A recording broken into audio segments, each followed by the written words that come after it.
So నిన్న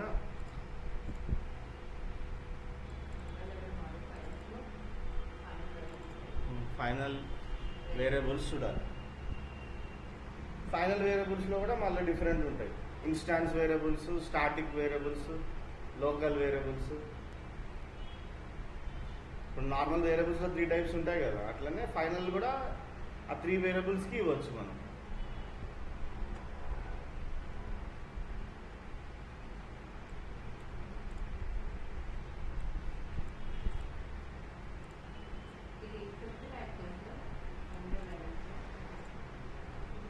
next final instance variables. First final వేరియబుల్స్లో కూడా ఫస్ట్ వచ్చేసి ఏంటి, ఇన్స్టాన్స్ వేరియబుల్స్ అన్నమాట.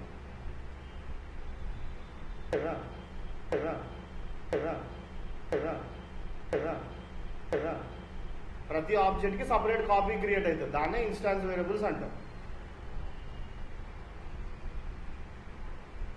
So instance variables is nothing but ఆబ్జెక్ట్కి డేటా అనేది చేంజ్ అవుతుంది అనమాట.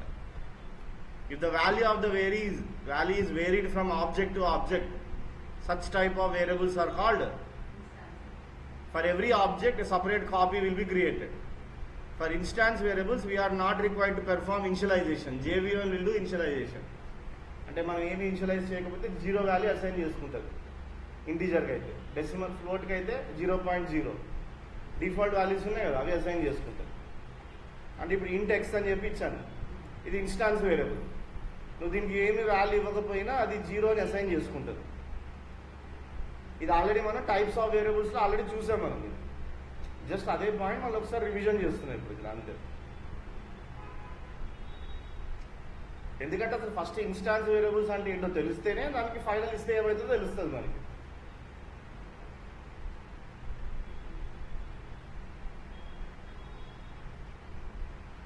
ఓకే, ఇప్పుడు ఒకవేళ ఇన్స్టాన్స్ వేరియబుల్ అనేది ఫైనల్ అని డిక్లేర్ చేస్తే కంపల్సరీగా ఇనిషియలైజేషన్ చేయాలి. కంపల్సరీగా ఇనిషియలైజేషన్ చేయాల్సిందే. నువ్వు యూజ్ చేసినా యూజ్ చేయకపోయినా దాన్ని కంపల్సరీ ఇనిషియలైజ్ చేయాలి. నార్మల్ ఇన్స్టాన్స్ వేరియబుల్స్ అనుకో, నువ్వు ఇనిషియలైజేషన్ చేయకపోతే JVM చేసుకుంటుంది. కానీ నువ్వు అదే ఇన్స్టాన్స్ వేరియబుల్స్కి ఫైనల్ అని ఇచ్చావనుకో, కన్ఫామ్గా నువ్వు ఫస్ట్ ఇనిషియలైజేషన్ చేయాల్సింది ఏదో ఒక వాల్యూ. ఎందుకంటే ఫైనల్ అంటే ఏంటి, వాల్యూ చేంజ్ అవ్వదు, ఇంకా ఫిక్స్డ్గా అదే ఉంటుంది అనమాట. JVM ప్రొవైడ్ చేయలేదన్నమాట డిఫాల్ట్ వాల్యూస్ ఫైనల్ ఇస్తే. సో ఇది నార్మల్ ఇన్స్టాన్స్ వేరియబుల్స్కి ఫైనల్ ఇన్స్టాన్స్ వేరియబుల్స్కి డిఫరెన్స్. అంటే ఇప్పుడు నేను ఫైనల్ ఇంట్ ఎక్స్ అని ఇట్లా వదిలేసాను అనుకోండి, ఎర్రర్ వస్తుంది. X might not be initialized అని వస్తుంది. Next, for final instance variables we should do initialization before constructor is executed. Final instance వేరియబుల్స్కి ఇనిషియలైజేషన్ అనేది ఎక్కడ చేయాలి, కంపల్సరీగా కన్స్ట్రక్టర్ ఎగ్జిక్యూట్ కాకముందే చేయాలి. కన్స్ట్రక్టర్ ఎగ్జిక్యూషన్ ఎప్పుడు అవుతుంది, ఆబ్జెక్ట్ క్రియేట్ అయినప్పుడే కన్స్ట్రక్టర్ ఎగ్జిక్యూట్ అవుతుంది. అంటే సింపుల్గా చెప్పాలంటే ఆబ్జెక్ట్ క్రియేట్ చేయకముందే ఇనిషియలైజ్ చేయాలి వాటిని. First at the time of declaration, అంటే జస్ట్ డిక్లేర్ చేసేటప్పుడు ఇట్లా వాల్యూ ఇవ్వడం, ఇది బెస్ట్ సినారియో. సెకండ్ సినారియో వచ్చేసి ఇన్సైడ్ ఇన్స్టాన్స్ బ్లాక్. అంటే నేను ఫైనల్ ఇంట్ ఎక్స్ అని చెప్పించి వాల్యూ ఇక్కడ ఇవ్వట్లేదు, ఒక బ్లాక్ తీసుకొని ఆ బ్లాక్లో ఇస్తున్నా, ఇన్స్టాన్స్ బ్లాక్. ఎందుకంటే డైరెక్ట్గా క్లాస్లో ఉంది కాబట్టి ఇన్స్టాన్స్ బ్లాక్. లేదా కన్స్ట్రక్టర్ లోపల చేయొచ్చు. ఎక్కడ చేయొచ్చు, ఈ 3 ప్లేసెస్లో మనం ఏం చేయొచ్చు, ఇనిషియలైజేషన్ అనేది చేయొచ్చు.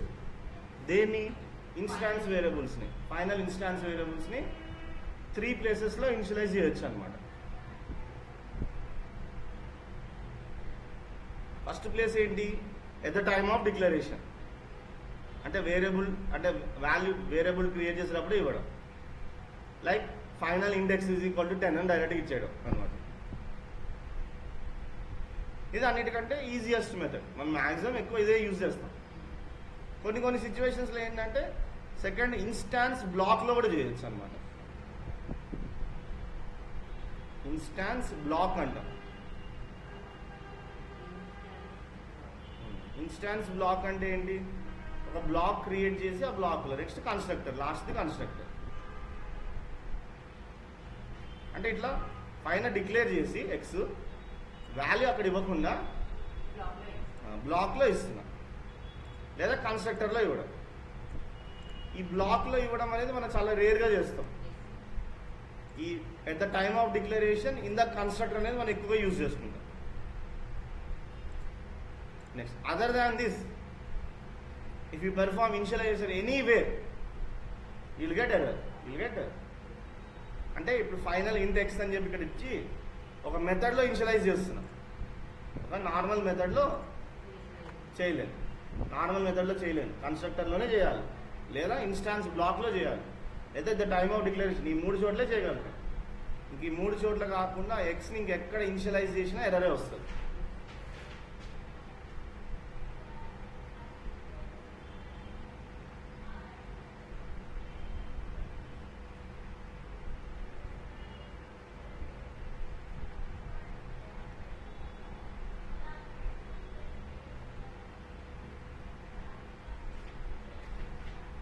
ఓకే, సో ఇది మనకి గో పాయింట్. ఇది final instance variables. Next final static variables. Next instance variables అయిపోయినాయి కదా. ఇప్పుడు నెక్స్ట్ అసలు స్టాటిక్ వేరియబుల్స్ అంటే ఏంటి? అంటే అన్ని ఆబ్జెక్ట్స్కి ఒకటే రిఫరెన్స్ ఉంటుంది స్టాటిక్ వేరియబుల్స్. ఇన్స్టాన్స్ వేరియబుల్స్ అంటే ప్రతి ఆబ్జెక్ట్కి డిఫరెంట్ రిఫరెన్స్ క్రియేట్ అవుతుంది. కానీ స్టాటిక్ వేరియబుల్స్ అయితే సేమ్ రిఫరెన్స్ అనమాట. ఆబ్జెక్ట్ 1, ఆబ్జెక్ట్ 2, ఆబ్జెక్ట్ ఎన్ని ఆబ్జెక్ట్స్ క్రియేట్ చేసినా 2కి 3కి అన్నిటికీ అదే రిఫరెన్స్, ఒకటే రిఫరెన్స్ అనమాట. 3 ఒకటే దాన్ని రిఫర్ చేస్తాయి. అదే ఇందాక ఇన్స్టాన్స్ వేరియబుల్ అయితే దేనికి దానికి సపరేట్గా క్రియేట్ చేస్తుంది. దేనికి దానికి సపరేట్గా అసైన్ అవుతుంది అనమాట.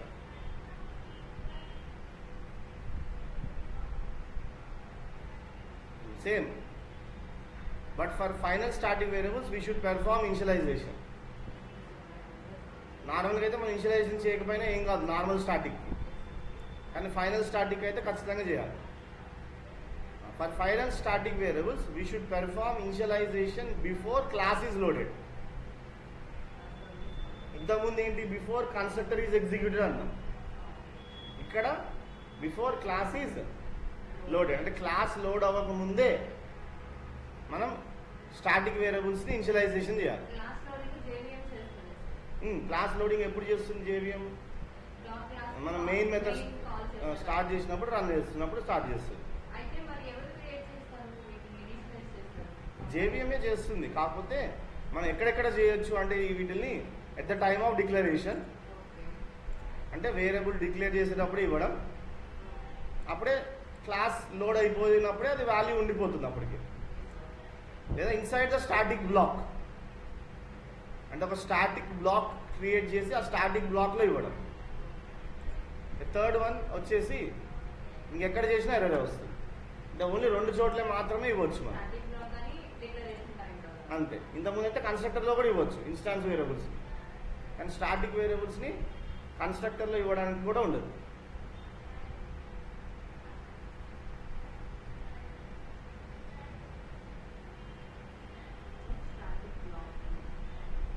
ఇంతకుముందు ఇన్స్టాన్స్ బ్లాక్ కదా, ఇప్పుడు స్టాటిక్ బ్లాక్ అన్నమాట. క్లాస్ లోడ్ అవ్వక ముందే అయిపోవాలి.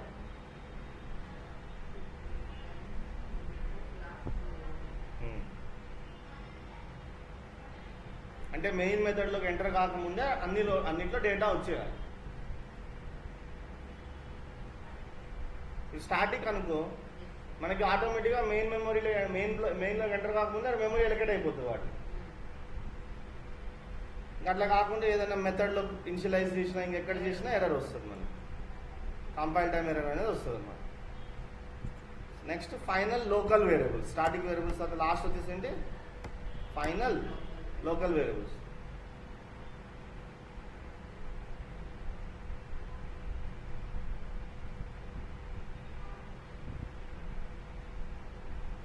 ఓకే, దీంట్లో లోకల్ వేరియబుల్స్ అంటే ఏంటి? లోకల్గా ఒక మెథడ్లో క్రియేట్ చేస్తాం, అంతే కదా. The variables which we declare locally in a method, within a method. అది ఏ మెథడ్ అయినా కావచ్చు, మెయిన్ మెథడ్ కావచ్చు, నార్మల్ ఏదైనా మెథడ్ కావచ్చు, ఏదైనా మెథడ్. ఒక మెథడ్లో నువ్వు ఒక వేరియబుల్ డిక్లేర్ చేస్తావు అంటే అది లోకల్ వేరియబుల్. ఆ లోకల్ వేరియబుల్కి నువ్వు ఫైనల్ అని ఇస్తే అది ఫైనల్ లోకల్ వేరియబుల్ అయిపోతుంది. నువ్వు ఫైనల్ లోకల్ వేరియబుల్ ఇచ్చిన తర్వాత ఇక్కడ రెండు పాయింట్స్ ఏంటంటే, వేరియబుల్ని యూజ్ చేసే ముందు ఇనిషియలైజేషన్ చేయాలి. అంటే ఆ వేరియబుల్ని యూజ్ చేసే ముందు దాన్ని ఇనిషియలైజ్ చేసి ఉండాలి ఖచ్చితంగా. నెక్స్ట్, ఒకవేళ నువ్వు వేరియబుల్ని యూజ్ చేయట్లేదు అంటే ఇనిషియలైజేషన్ చేయాల్సిన అవసరం లేదు. If you are not using the variable anywhere, okay, then no need to do initialisation.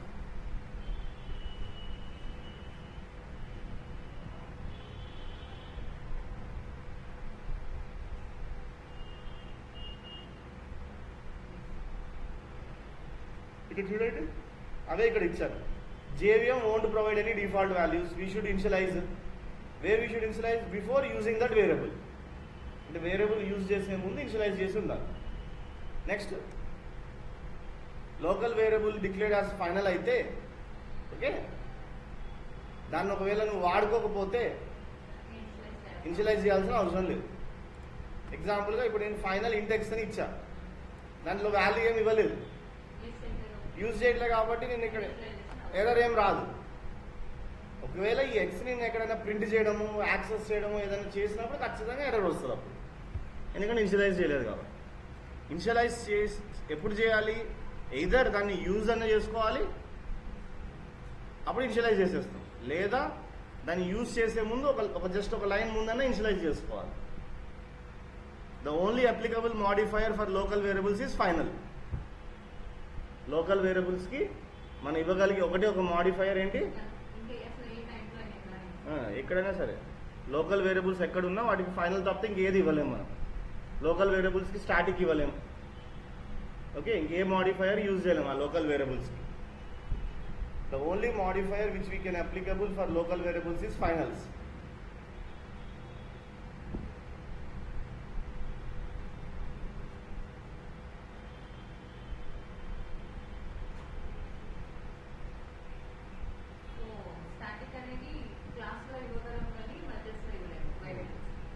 Class లెవెల్లో ఇస్తాం స్టాటిక్ వేరియబుల్స్. నెక్స్ట్, ఇప్పుడు ఇక్కడ ఒక ఎగ్జాంపుల్ ఉంది. Class test public static void main string arcs అని ఇచ్చారు. M1 అని ఒక మెథడ్ని కాల్ చేస్తున్నాం, 10, 20 అని పాస్ చేస్తున్నాం వాల్యూస్. కానీ ఇక్కడ డిక్లేర్ చేసినప్పుడు ఫైనల్ వేరియబుల్స్గా డిక్లేర్ చేస్తున్నాం, ఎక్స్ అండ్ వై. అంటే ఇప్పుడు ఎక్స్ వాల్యూ ఎంత 10, వై వాల్యూ ఎంత, అవి ఫైనల్ వేరియబుల్స్గా డిక్లేర్ చేశాం. మరి ఫైనల్ వేరియబుల్స్గా డిక్లేర్ చేసినప్పుడు ఆ X and Y values change చేయడానికి వస్తుందా? ఇప్పుడు రెండు final int comma X and comma X చేసాం కాబట్టి రెండింటికి వచ్చేస్తుంది అది. లేదా రెండింటికి సపరేట్గా డిక్లేర్ చేయాలి. లేదా ఎక్స్ ఒకటే ఫైనల్ చేశాను, వై ఫైనల్ చేయలేదు. ఇప్పుడు ఇక్కడ రన్ చేస్తున్నా, ఇట్లా ఎక్స్ వాల్యూ చేంజ్ అవుతుందా, వై వాల్యూ చేంజ్ అవుతుందా అనేది చూద్దాం. సో ఇప్పుడు దీన్ని ఏం చేద్దాం, test.java ఫైల్ ఓపెన్ చేసి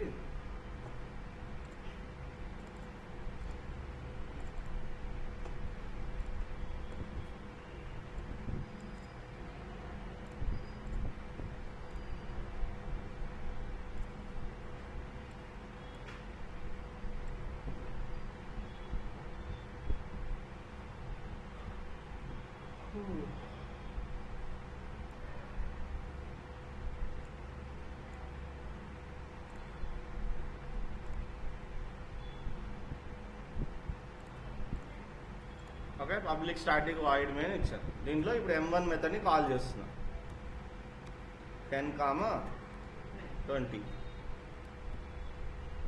సో డైరెక్ట్గా కాల్ చేస్తుందంటే అది స్టాటిక్ మెథడ్ అయి ఉంటుంది, అంతే కదా. ఆబ్జెక్ట్ లేకుండా కాల్ చేయాలంటే ఏమి ఉండాలి, static. So public static void m1 final int x comma int y.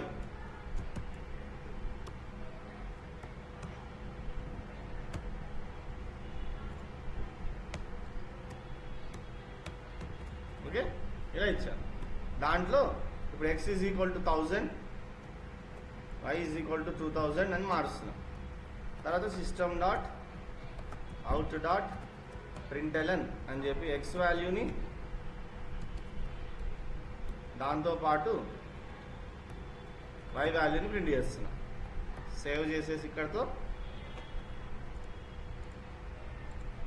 Open command prompt Java C test dot java should final parameter x may not be assigned అని చూస్తుంది. ఎందుకంటే x అనేది ఫైనల్గా declare చేశాను కాబట్టి.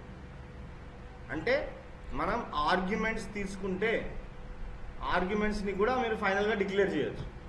ఎందుకంటే ఈ ఆర్గ్యుమెంట్స్ అనేది ఇప్పుడు లోకల్గా ఆ ఫంక్షన్ వరకే వాడుకుంటాం కాబట్టి. So arguments are also acts as local variables only for the methods. That's why we can take arguments are also as final. If you take arguments as final it can be change in the method. y అనేది ఫైనల్ కాదు కాబట్టి y change అవుతుంది. అంటే ఇప్పుడు మనం ఈ లైన్ని కామెంట్ చేసేసి కంపైల్ చేస్తే రన్ చేస్తే x 10 ఉంది, y మాత్రం 2000కి చేంజ్ అయిపోయింది. సో ఇది మనకి చేంజ్ చేసుకోవడం అన్నమాట.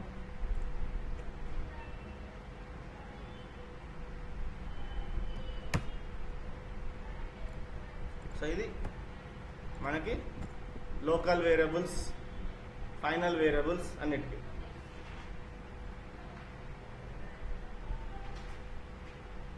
సో దీంతో ఫైనల్ మాడిఫైర్ కూడా అయిపోయింది. Next static modifier. నెక్స్ట్ వచ్చేసి ఏంటి? Static modifier. Final static, final, local. ఇప్పుడు only static modifier. Static modifier అనేది వేరియబుల్స్కి, మెథడ్స్కి ఇస్తాం. క్లాసెస్కి డైరెక్ట్గా టాప్ లెవెల్ క్లాస్కి ఇవ్వలేం, ఇన్నర్ క్లాసెస్కి ఇస్తాం. టాప్ లెవెల్ క్లాస్కి అయితే స్టాటిక్ ఇవ్వలేం.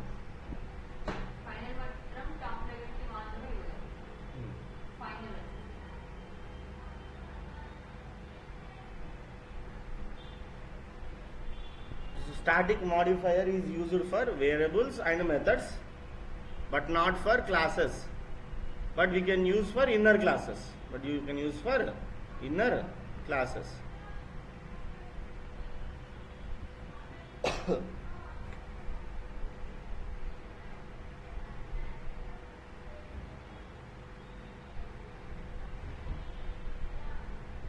What is a static variable?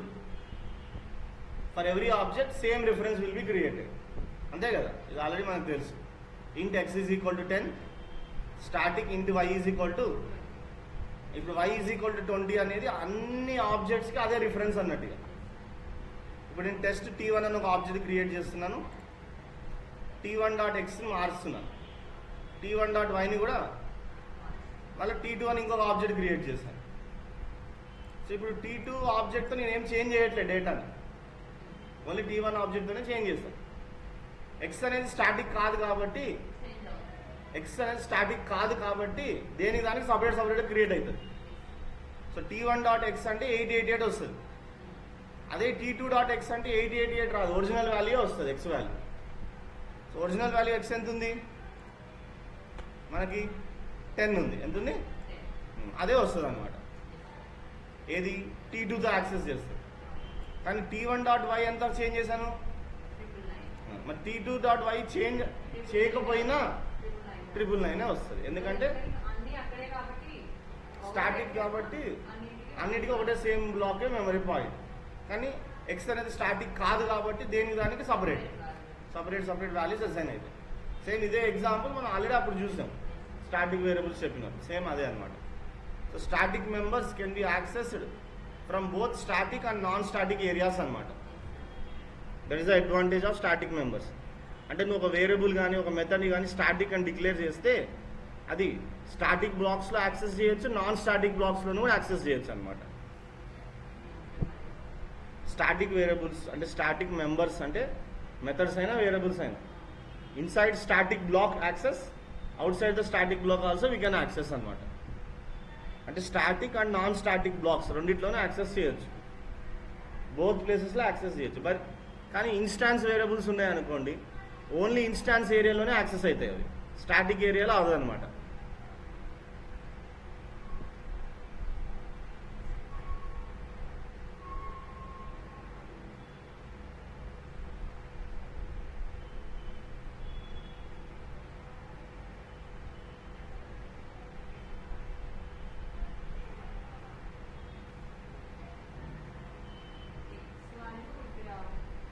Normal value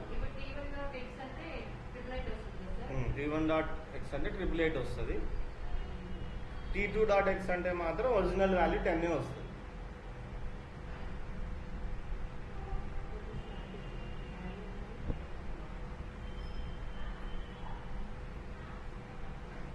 y అనేది స్టాటిక్ అనమాట.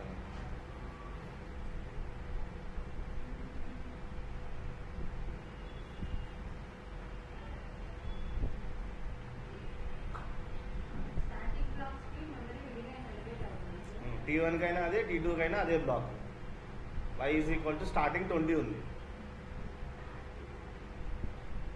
నువ్వు ఆ 20ని 999 కింద మార్చేసావు first object, and second object కూడా మారిపోతుంది.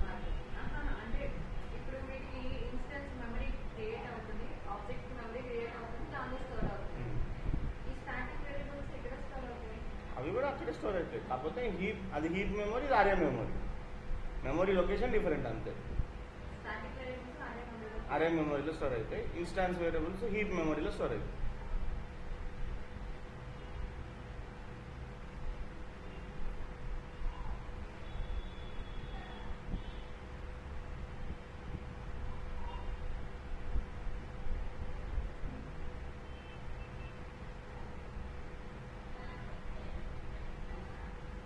సో ఇప్పుడు ఎగ్జాంపుల్గా int x is equal to 10 అని ఉంది, నార్మల్ వేరియబుల్ అని, అంటే instance variable. x is equal to 20 అది స్టాటిక్ వేరియబుల్. సో రెండు కన్ఫ్యూజ్ అవుతున్నారంటే ఇది y తీసుకోండి ఏదో ఒకటి. చేయలేము, ఎర్రర్ వస్తుంది. First for example instance variable scenario చూద్దాం, నెక్స్ట్ స్టాటిక్ వేరియబుల్ సినారియో చూద్దాం. ఇప్పుడు ఇన్స్టాన్స్ వేరియబుల్ ఈ M1 అనే మెథడ్లో యాక్సెస్ చేయొచ్చా? చేయొచ్చు, ఎందుకంటే ఇది నార్మల్ ఇన్స్టాన్స్ వేరియబుల్ కాబట్టి, ఇది ఇన్స్టాన్స్ బ్లాకే కాబట్టి, ఇన్స్టాన్స్ డైరెక్ట్ మెథడే కాబట్టి యాక్సెస్ చేయొచ్చు. మరి ఇప్పుడు x వాల్యూ 10, ఈ ఇన్స్టాన్స్ వాల్యూ ఇక్కడ దీంట్లో యాక్సెస్ చేయొచ్చా? ఇది నార్మల్ మెథడ్, ఇది స్టాటిక్ మెథడ్. నార్మల్ మెథడ్లో వస్తుంది, ఇన్స్టాన్స్ వేరియబుల్ వస్తుంది. అదే ఇన్స్టాన్స్ వేరియబుల్ స్టాటిక్ బ్లాక్లో వస్తుందా? కాదు. So instance variables only instance methods కానీ ఇన్స్టాన్స్ బ్లాక్లోనే వస్తుంది, స్టాటిక్ బ్లాక్లో రాదు. అదే ఒకవేళ x అనేది స్టాటిక్ అయి ఉంటే రెండు చోట్ల వస్తుంది, అది డిఫరెన్స్ అన్నమాట.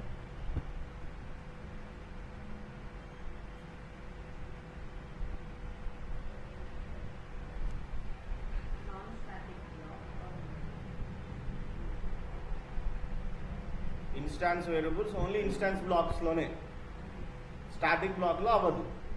అదే స్టాటిక్ అయితే రెండిట్లోనూ అవుతుంది.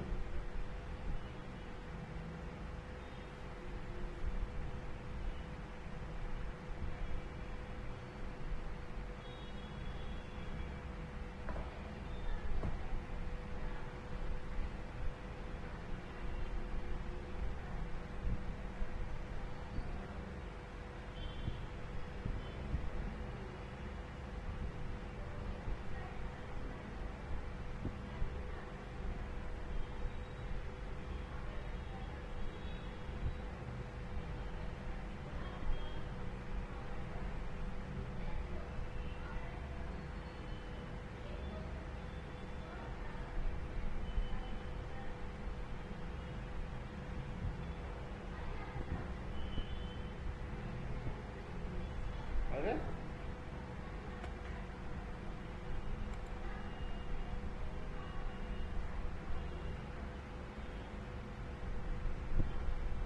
నెక్స్ట్ స్టాటిక్ మెథడ్స్కి ఓవర్లోడింగ్ కాన్సెప్ట్ అనేది అప్లికేబుల్ అవుతుంది. Hence with in the same class we can declare 2 main methods with different arguments. ఎందుకంటే మెయిన్ మెథడ్ అనేది స్టాటిక్ మెథడే కదా. ఒకటేమో స్ట్రింగ్ ఆర్గ్స్, ఒకటేమో ఇంట్ ఆర్గ్స్ తీసుకోవచ్చు. ఆర్గ్యుమెంట్స్ డిఫరెంట్ ఉండాలి. ఇప్పుడు సేమ్ నేమ్ ఉండి ఆర్గ్యుమెంట్స్ డిఫరెంట్ ఉంటేనే దాన్నే ఓవర్లోడింగ్ అంటాం. మనకి ఎట్లనే ఊప్స్ కాన్సెప్ట్లో ఎట్లనే వస్తుంది మనకి method overloading, over riding, over riding ఇవే మనకి వస్తాయి కదా. అక్కడ మనం ఎట్లయినా చూస్తాం. జస్ట్ ఇక్కడ మనకి స్టాటిక్ మెథడ్ అయితే ఓవర్లోడింగ్ చేయొచ్చు అని అర్థం.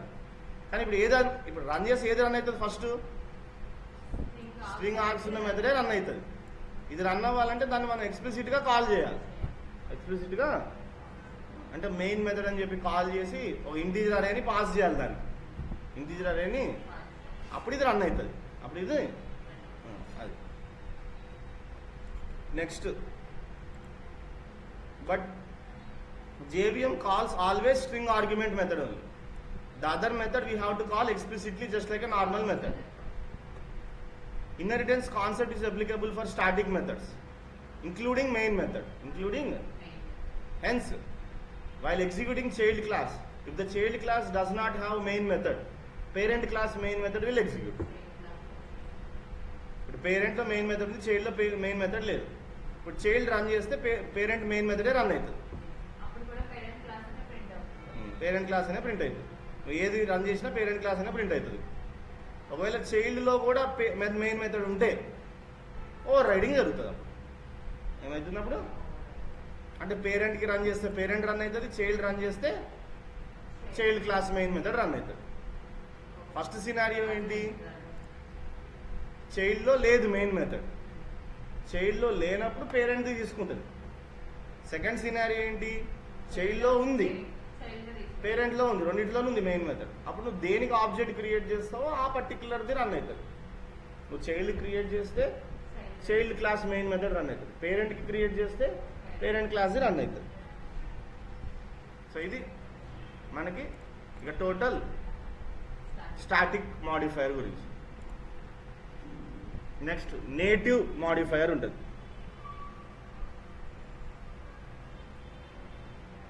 ఇంకా ఇక్కడి నుంచి మనం చాలా రేర్గా యూజ్ చేస్తాం, ఎక్కువ యూజ్ చేయం మనం ఈ మాడిఫైయర్స్.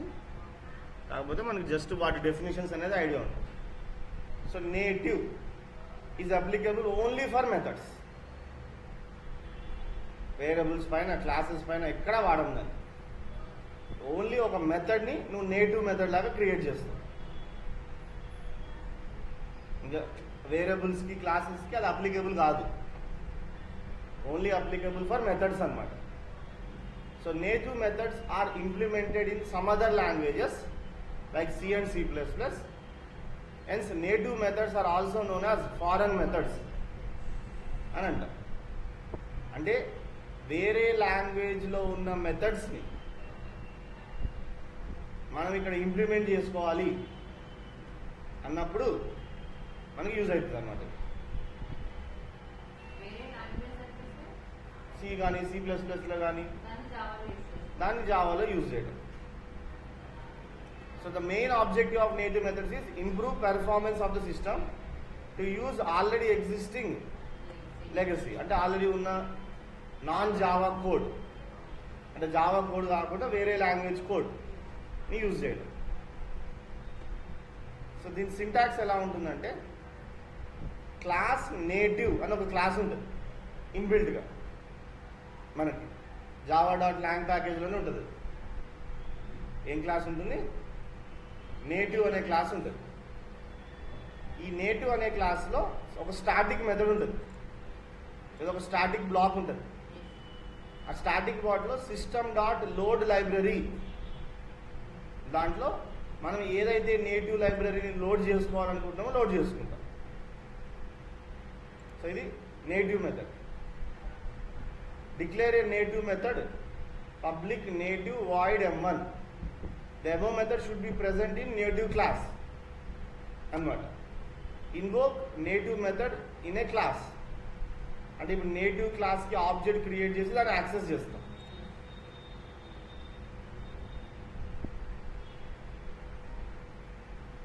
దీనికి ఇంప్లిమెంటేషన్ మనం ఏం చేయం, just సెమికోలన్తో ఆపేస్తాం.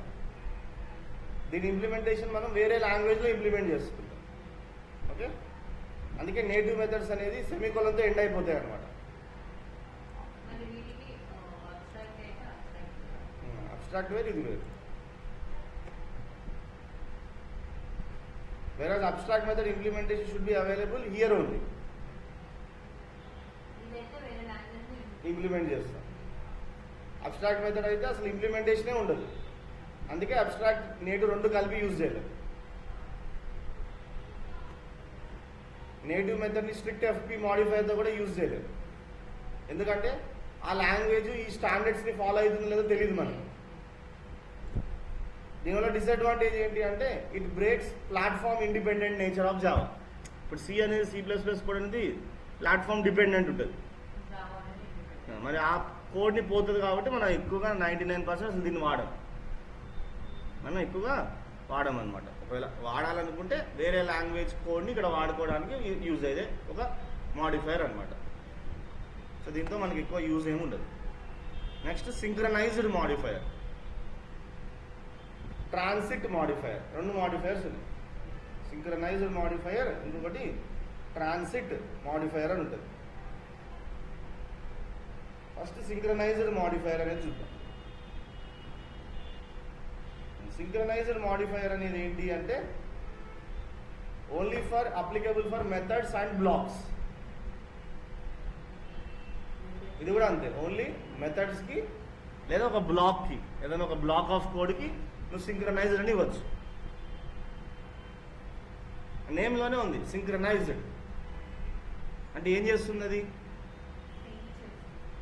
At one time only one thread will can operate అనమాట అనే గివెన్ ఆబ్జెక్ట్. అంటే ఒకసారి ఒకటే థ్రెడ్ని రన్ చేస్తుంది అనమాట. Can be run on given object at one time.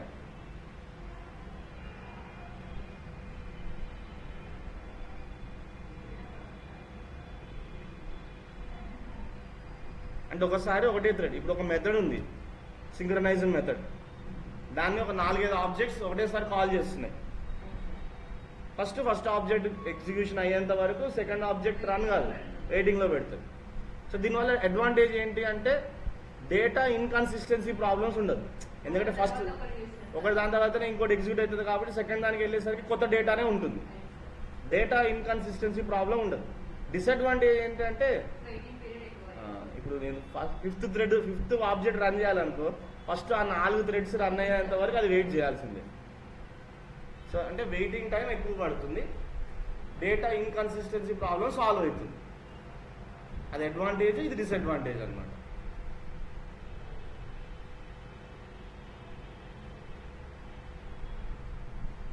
అందుకే మనకి స్పెసిఫిక్ రిక్వైర్మెంట్ ఉంటే తప్ప దీన్ని వాడుకోమన్నమాట.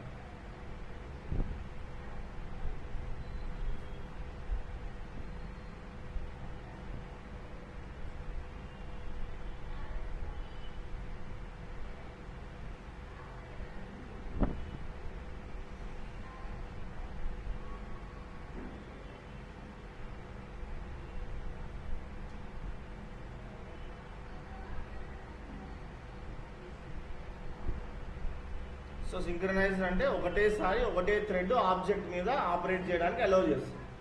అలా రన్ అయ్యేంత వరకు మిగతా థ్రెడ్స్ ఏది రన్ చేయలేదు, వెయిటింగ్లో పెడుతుంది. So next transient modifier. Next వచ్చేసి ఏంటి? Transient modifier. ఈ transient modifier applicable only on variables అనమాట. అప్లికబుల్ ఫర్ ఓన్లీ వేరియబుల్స్ అనమాట.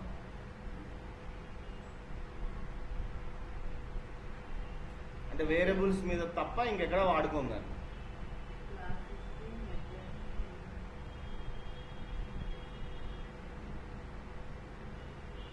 సో ఈ ట్రాన్సిట్ అనేది ఎలాంటి సిచ్యువేషన్లో వాడతాం? సో ఇప్పుడు మనకి సీరియలైజేషన్ అనే ఒక కాన్సెప్ట్ ఉంటుంది జావాలో. సీరియలైజేషన్ ఏంటంటే ప్రతిసారి వాల్యూ అప్డేట్ అయినప్పుడల్లా అది అప్డేట్ అయ్యేవాళ్ళు కాన్స్టెంట్ వాల్యూస్. అంటే if you don't want to save value of a particular variable to meet security constraints then we should go for transient. Means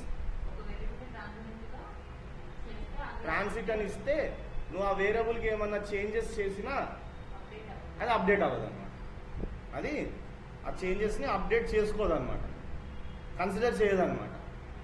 that is the use of transient అనమాట. That is the use of transient keyword. అంటే original value of the variable default value is serialized అనమాట. అంటే మనకి ఏంటి అంటే బేసిక్గా JVM దానికి అసలు ప్రిఫరెన్స్ ఇవ్వదు అనమాట. నువ్వు వాల్యూ చేంజ్ చేసినా అది చేంజ్ చేయదు.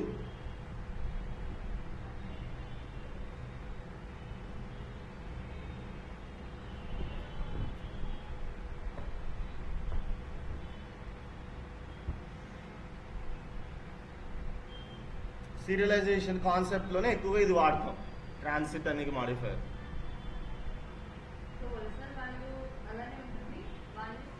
చేంజ్ అవ్వదు. అంటే if you don't want to save the value of the particular variable we give the variable as transit.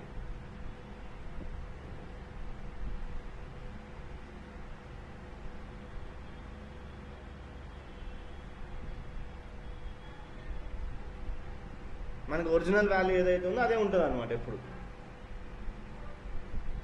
మధ్యలో ఏదైనా వాల్యూస్ మారిపోయినా అది మార్చిపోదు అనమాట వాల్యూని. ఓకే,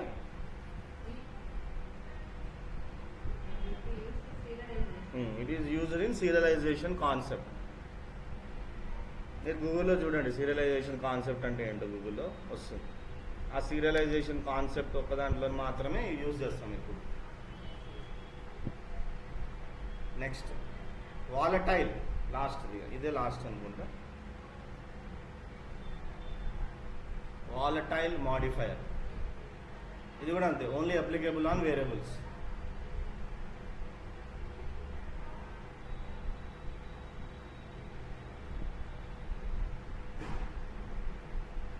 సో ఒక వేరియబుల్లో ఉన్న వాల్యూ పదే పదే పదే చేంజ్ అవుతూ ఉంటుంది అనుకుందాం.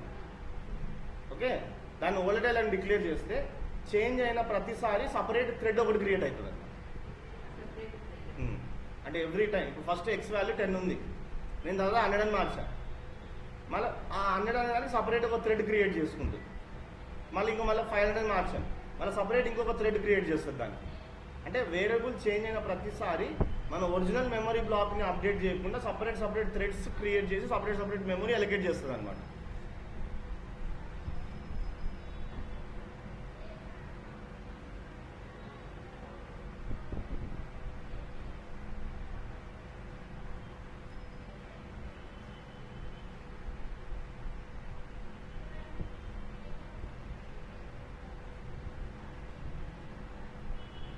అంటే ఎవ్రీ టైం వాల్యూ చేంజ్ అయినప్పుడల్లా సపరేట్ కాపీ అనేది క్రియేట్ అవుతుంది, లోకల్ కాపీ. ఇప్పుడు మొత్తానికి లాస్ట్కి ఆ థ్రెడ్స్ అన్ని ఎగ్జిక్యూషన్ అయిపోయినాయి, ఫైనల్ ఒక వాల్యూ వచ్చేసింది. ఇక ఫైనల్ లాస్ట్ వాల్యూ ఉంటుంది కదా, అది అప్పుడు లాస్ట్కి మాస్టర్ ఒరిజినల్ వాల్యూకి అప్డేట్ అవుతుంది అనమాట.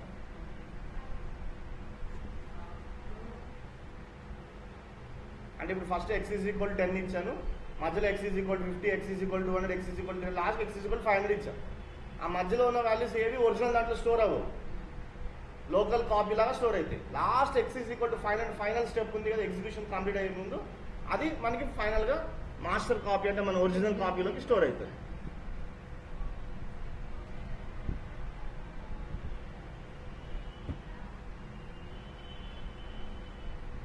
సో డేటా ఇన్కన్సిస్టెన్సీ అనే ప్రాబ్లం సాల్వ్ చేస్తుంది. మరి డిసడ్వాంటేజ్ ఏంటి దీనివల్ల? ప్రతి దానికి సపరేట్ కాపీ క్రియేట్ చేస్తుంది thread. Increases the complexity of the programming and performance of the system also will reduces. ఎందుకంటే మెమరీ అనేది ఎక్కువ యూసేజ్ జరుగుతుంది కాబట్టి.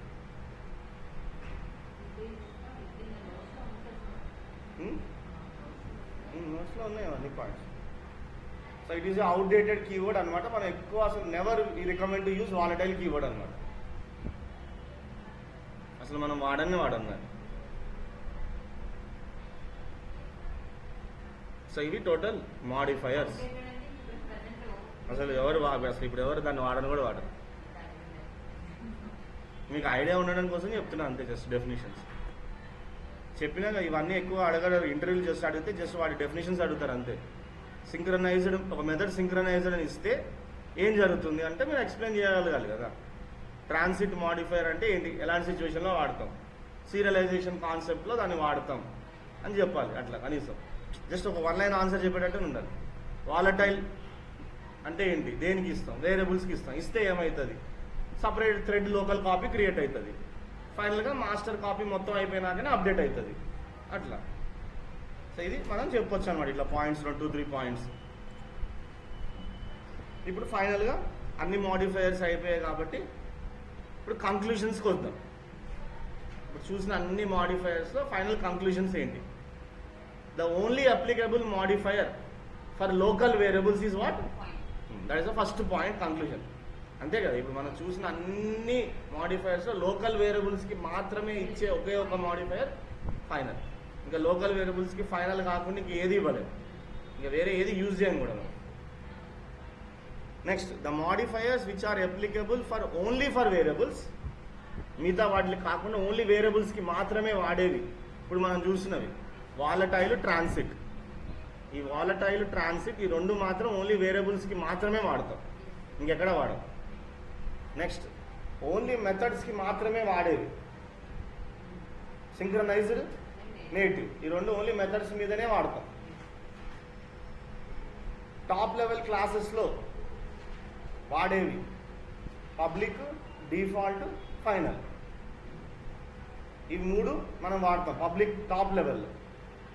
ఇన్నర్ క్లాసెస్కి మాత్రమే వాడేవి ప్రైవేట్, ప్రొటెక్టెడ్, స్టాటిక్. అది ఓన్లీ ఇన్నర్ క్లాసెస్కే వాడతాం, అవుటర్ క్లాసెస్కి వాడతాం. ఇవి మనకి కంక్లూజన్ పాయింట్స్ అన్నమాట. లాస్ట్ ఒక టేబుల్ ఉంది. ఆ టేబుల్లో మొత్తం దేనికి ఏం సపోర్ట్ చేస్తాయని మొత్తం టిక్ మార్కులతో, ఇంటూ సింబల్తో ఉంది డయాగ్రామ్ అంతా. ఇప్పుడు పబ్లిక్ అయితే అవుటర్ క్లాస్కి యూజ్ చేయొచ్చు, ఇన్నర్ క్లాస్కి యూజ్ చేయొచ్చు, మెథడ్స్కి పబ్లిక్ ఇవ్వచ్చు, వేరియబుల్స్కి పబ్లిక్ ఇవ్వచ్చు. ఒక బ్లాక్కి పబ్లిక్ అని ఇస్తామా? ఇవ్వము, అంతే. కానీ పబ్లిక్ బ్లాక్ అనేది ఎక్కడ ఉండదు మనకి, అందుకే రాంగ్ అనమాట. ఇంటర్ఫేసెస్ పబ్లిక్ అయి ఉండొచ్చు, ఈనం పబ్లిక్ అయి ఉండొచ్చు, కన్స్ట్రక్టర్ పబ్లిక్ అయి ఉండొచ్చు. సో పబ్లిక్ అనేది, కన్స్ట్రక్టర్ అనేది కూడా ఒక ఫంక్షనే కదా, ఒక మెథడే కదా అది కూడా. కాకపోతే క్లాస్ నేమ్ ఏది ఉంటే అదే ఉంటుంది, మెథడ్ అవుతుంది, అది ఫంక్షన్ అవుతుంది.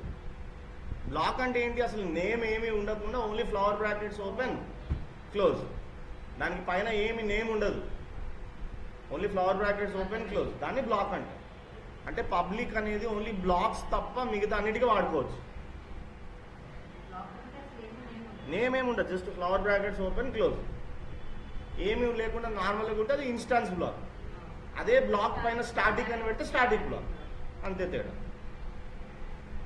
అండ్ పైన స్టాటిక్ అనే కీవర్డ్ రాస్తే స్టాటిక్ బ్లాక్ అయిపోతుంది, ఏమీ లేకుండా రాస్తే ఇన్స్టాన్స్ అవుతుంది అన్నమాట.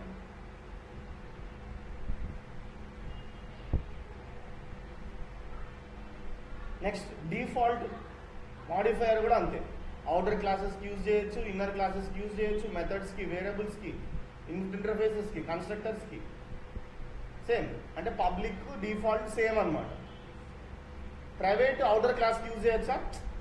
ఇన్నర్ క్లాస్కి యూజ్ చేయొచ్చు. మెథడ్స్ ప్రైవేట్ డిక్లేర్ చేయొచ్చు, వేరియబుల్స్ ప్రైవేట్ డిక్లేర్ చేయొచ్చు. ఇంటర్ఫేసెస్ ప్రైవేట్ క్రియేట్ చేస్తామా? అస్సలు క్రియేట్ చేయాలి. అసలు ఇంటర్ఫేస్ అంటే ఏంటి, ఇంప్లిమెంటేషన్ అనేది అక్కడ ఉండదు.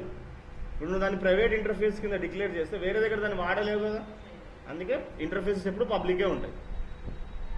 ఈనం కూడా అంతే, వేరే దగ్గర వాడుకుంటేనే ఈనం అవుతుంది అది. సో ప్రైవేట్ చేయలేము. కన్స్ట్రక్టర్స్ ప్రైవేట్ చేసుకోవచ్చు, ఓన్లీ ఆ క్లాస్ వరకే వాడుకున్నాను.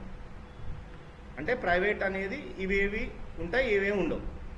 ప్రొటెక్టెడ్ అవుటర్ క్లాస్కి ఇవ్వలేదు, ఇన్నర్ క్లాస్ ఇవ్వచ్చు, మెథడ్ ఇవ్వచ్చు, వేరియబుల్స్కి ఇవ్వచ్చు. అంటే ప్రైవేట్, ప్రొటెక్టెడ్ ఆల్మోస్ట్ సేమ్ ఉంటాయి. Final, yes, outer class final, inner class final, methods final, variables final, block final, no. Interfaces final, no. Enum final, no. Enum అంటేనే values మారుతాయి. Constructor final, no. అంటే final ఆ last 4కి ఉండదు అనమాట. క్లాసెస్కి మెథడ్స్కి variables వరకు ఉంటాయి. నెక్స్ట్ అబ్స్ట్రాక్ట్, కానీ డైరెక్ట్గా మెథడ్ని ఫైనల్గా కన్స్ట్రక్టర్ని ఫైనల్గా డిక్లేర్ చేయలేవు కదా. అది అబ్స్ట్రాక్ట్ క్లాసెస్కి ఇవ్వచ్చు, అవుటర్ క్లాసెస్కి ఇవ్వచ్చు, ఇన్నర్ క్లాస్ మెథడ్స్కి అబ్స్ట్రాక్ట్ ఇవ్వచ్చు. వేరియబుల్స్కి అబ్స్ట్రాక్ట్ ఇస్తామా, బ్లాక్స్కి అబ్స్ట్రాక్ట్ ఇవ్వం. ఇంటర్ఫేసెస్ అబ్స్ట్రాక్ట్ ఉంటాయి మళ్ళీ, ఎందుకంటే దాన్ని ఇంప్లిమెంట్ చేసే దాంట్లో ఇచ్చుకుంటాం. ఈనం ఉండదు అబ్స్ట్రాక్ట్, కన్స్ట్రక్టర్స్ కూడా అబ్స్ట్రాక్ట్ ఉండవు. అట్లానే స్టాటిక్, అవుటర్కి ఇవ్వలేం, ఇన్నర్కి ఇవ్వచ్చు. మెథడ్స్ స్టాటిక్ ఉండొచ్చు, వేరియబుల్ స్టాటిక్ ఉండొచ్చు, బ్లాక్స్ కూడా స్టాటిక్ ఉండొచ్చు. స్టాటిక్ ఇంటర్ఫేసెస్ ఉండవు, స్టాటిక్ ఈనం ఉండదు, స్టాటిక్ కన్స్ట్రక్టర్ ఉండదు. అలానే సింక్రనైజ్ అంటే ఓన్లీ మెథడ్స్కి మాత్రమే టిక్, బ్లాక్కి టిక్, మెథడ్కి బ్లాక్, మిగతా అంతా రాంగే. నేటివ్ అంటే ఓన్లీ మెథడ్సే, బ్లాక్ కూడా ఉండదు అక్కడ. సింక్రనైజ్ బ్లాక్స్ ఉంటాయి, నేటివ్ బ్లాక్స్ అనేది ఉండవు. Strict FP. ఇంకా ట్రాన్సిట్ అంటే ఓన్లీ వేరియబుల్స్ దగ్గరే tick,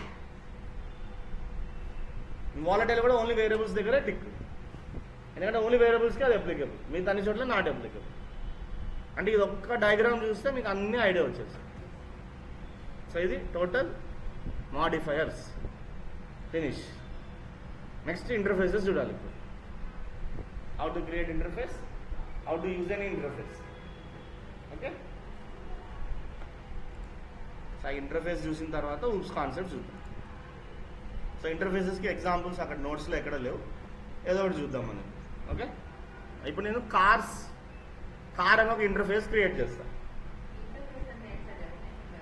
interface can consist of properties, methods, everything, but if you declare an interface method, it implementation should not be there. Method ఉంటుంది కానీ implementation ఉండదు. Method class అంటే ఏంటి, మనం మెథడ్ ఇంటర్ఫేస్ ఖచ్చితంగా ప్రతి మెథడ్కి ఇంప్లిమెంటేషన్ ఉండదు. క్లాస్కి క్లాస్ కీవర్డ్ ఇస్తాం, ఇంటర్ఫేస్కి ఇంటర్ఫేస్ కీవర్డ్ ఉంటుంది. సో ఇప్పుడు చూడండి ఎట్లా డిక్లేర్ చేద్దాము. ఇంటర్ఫేస్ అని క్రియేట్ చేస్తున్నాం. కార్ లేదా కార్స్ అని ఒక ఇంటర్ఫేస్ క్రియేట్ చేస్తున్నాం. దీంట్లో ఇప్పుడు ఒక public void okay get info అని ఒక మెథడ్ ఉంది, అంతే. బాడీ ఉండదు, ఇక మెథడ్ ఇంప్లిమెంటేషన్ ఉండదు, జస్ట్ మెథడ్ డిక్లేర్ చేస్తాం అంతే. దాన్ని ఇంప్లిమెంట్ ఎక్కడ చేయాలి, ఎక్కడైతే కార్స్ని యూజ్ చేసుకుంటామో అక్కడ ఇంప్లిమెంట్ చేయాలి. అట్లా ఇంటర్ఫేస్ అంటే ఖచ్చితంగా మనకి ఇంప్లిమెంట్. వేరియబుల్స్ కూడా తీసుకుందాం ఫస్ట్. అయితే ఇప్పుడు నేను వేరియబుల్స్ తీసుకోవట్లే, నేను జస్ట్ ఓన్లీ మెథడ్ తీసుకుంటాను ఫస్ట్, తర్వాత వేరియబుల్స్ యాడ్ చేద్దాం. ఇప్పుడు నేను ఒక క్లాస్ క్రియేట్ చేస్తున్నా, ఆల్టో అని. ఆల్టో అని ఒక కార్ ఇప్పుడు ఆల్టో అనేది ఒక కార్. ఇప్పుడు ఆల్టో అనే దాంట్లో ఆ ఇంటర్ఫేస్, కార్స్ అనే ఇంటర్ఫేస్ ఉన్నదని యూజ్ చేయాలనుకుంటున్నాను. ఎలా యూజ్ చేస్తాం, క్లాసెస్ అనుకో ఎక్స్టెండ్స్ అని రాస్తాం. ఒక క్లాస్ నుంచి ఇంకో క్లాస్ వాడుకోవాలంటే ఏం వాడుకుంటాం, ఎక్స్టెండ్స్ కీవర్డ్ వాడుకుంటాం. ఇంప్లిమెంట్స్ కీవర్డ్ వాడాలి. అంటే ఒక ఇంటర్ఫేస్ని మీరు ఒక క్లాస్లో వాడుకోవాలి అంటే ఇంప్లిమెంట్స్ కీవర్డ్ యూజ్ చేయాలి. What is the interface name, cars రాసి ఫ్లవర్ బ్రాకెట్స్ ఇచ్చి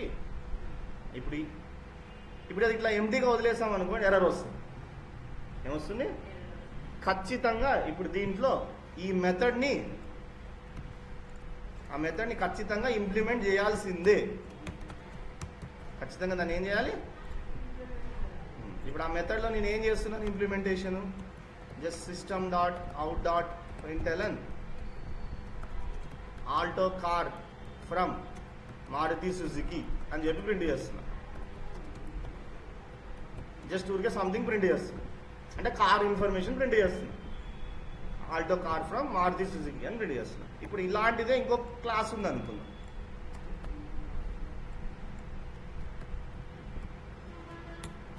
రేనాల్ట్ అని ఉంది, అది కూడా అంత సేమ్, ఇంప్లిమెంట్స్ కార్స్. ఇక్కడ నేను రెనాల్డ్ కార్, సరే రెనాల్డ్ అని కంపెనీ కదా,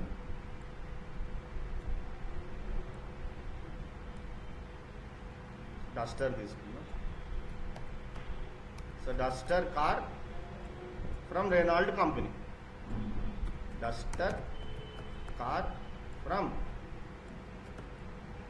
రెనాల్డ్. సో ఇది కార్ నేమ్, ఇది బ్రాండ్, ఇది కార్ నేమ్, ఇది దాని యొక్క బ్రాండ్. ఎట్లా ప్రింట్ చేసినాం. ఇప్పుడు ఈ రెండింటిని మనం మెయిన్ మెథడ్లో ఆబ్జెక్ట్స్ క్రియేట్ చేద్దాం. టెస్ట్ క్లాస్లో మెయిన్ మెథడ్లో నేను ఆబ్జెక్ట్స్ క్రియేట్ చేస్తాను. ఫస్ట్ నేను ఆల్టో క్రియేట్ చేస్తాను. Alto A is equal to new Alto. ఇప్పుడు A dot get info, A dot get info అని ఇచ్చాను. ఇక్కడ దాకా ఫస్ట్ రన్ చేసి చూద్దాం. సేవ్.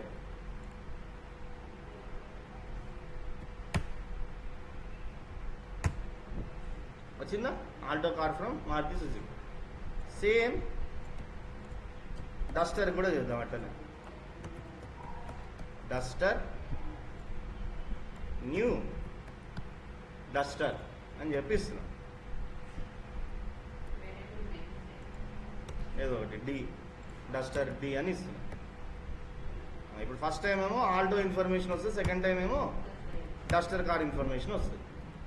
ఇట్లా కాకుండా అంటే మనం క్లాస్తో ఆబ్జెక్ట్స్ క్రియేట్ చేస్తున్నాం కదా, ఆ క్లాసెస్లో మనం ఇంటర్ఫేస్ని ఇంప్లిమెంట్ చేసుకుంటున్నాం కాబట్టి మీరు ఇంటర్ఫేస్ నేమ్ ఇచ్చి కూడా చేయొచ్చు కావాలనుకుంటే. ఇట్లా కూడా చేయొచ్చు, ఇట్లా కూడా చేయొచ్చు. అంటే మనం ఇక్కడ ఇంతకుముందు ఆల్టో అనే ఇచ్చాం. ఇప్పుడు నేను ఆల్టో అని ఇవ్వకుండా ఏమి ఇస్తున్నాను, అక్కడ ఇంటర్ఫేస్ నేమ్ ఇస్తున్నాను. ఏమిస్తున్నాను ఇప్పుడు కూడా చూద్దాం వస్తుందా లేదా. సి డాట్ గెట్ ఇన్ఫో అని చెప్పి రాస్తున్నాం. సేవ్.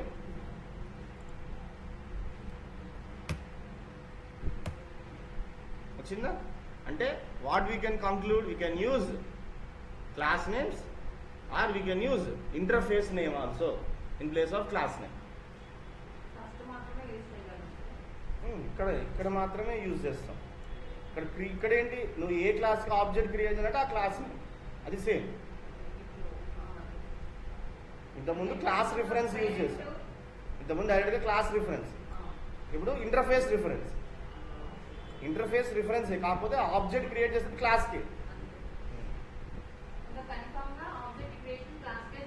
క్లాస్కి జరగాలి. రాదు, ఇంటర్ఫేస్కి ఆబ్జెక్ట్ క్రియేట్ చేయడానికి రాదు, క్లాసెస్కి మాత్రమే క్రియేట్ చేస్తాం. ఇది ఒక ఎగ్జాంపుల్ అనమాట ఇంటర్ఫేసెస్. కాకపోతే దీంట్లో మనకి వేరియబుల్స్ ఏమి లేవు, సారీ ఓన్లీ మెథడ్సే ఉన్నాయి. ఇప్పుడు వేరియబుల్స్ తీసుకొని చూద్దాం నెక్స్ట్ ఇంకొక ఎగ్జాంపుల్. సో దీన్ని ఇప్పుడు నోట్స్లోకి యాడ్ చేసేస్తున్నా.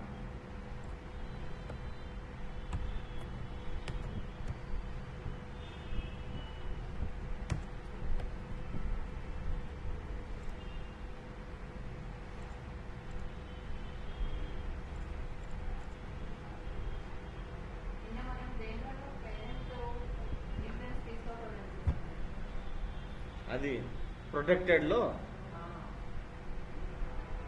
వేరే ప్యాకేజ్లో అయితే ఓన్లీ చైల్డ్ రిఫరెన్స్ అయితేనే వాడుకోగలుగుతారు. చెప్పాను కదా, ప్రొటెక్టెడ్ అనేది most misunderstood modifier, confusion create చేస్తుంది లేనిపోయింది.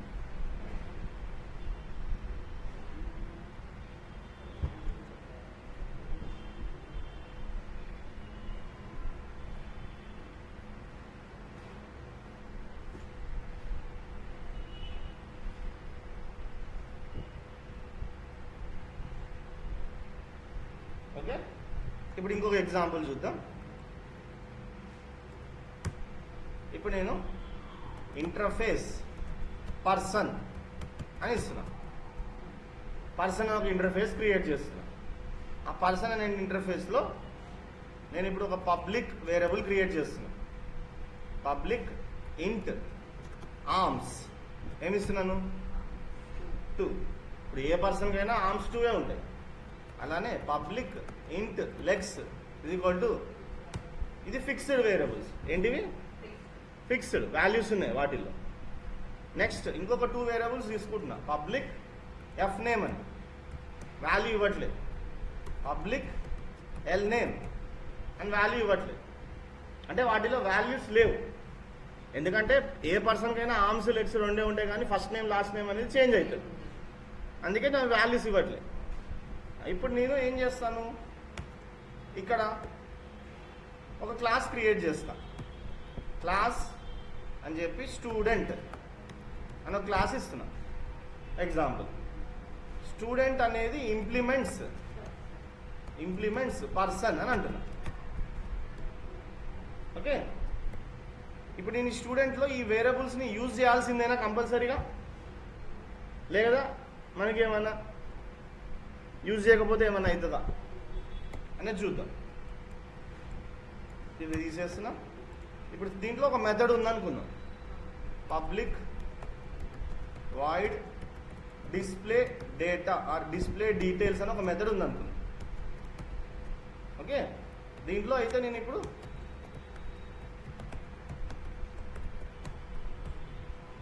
ఏదో ఒకటి స్టూడెంట్ చూద్దాం. అది ఇప్పుడు నేను అసలు ఈ పైన వేరియబుల్స్ నేను ఎక్కడ క్లాస్లో వాడట్లేదు, జస్ట్ ఊరికే ఒక మెసేజ్ ప్రింట్ చేస్తున్నా. ఏంటది? స్టూడెంట్ క్లాస్ అని చెప్పి ప్రింట్ చేస్తున్నా.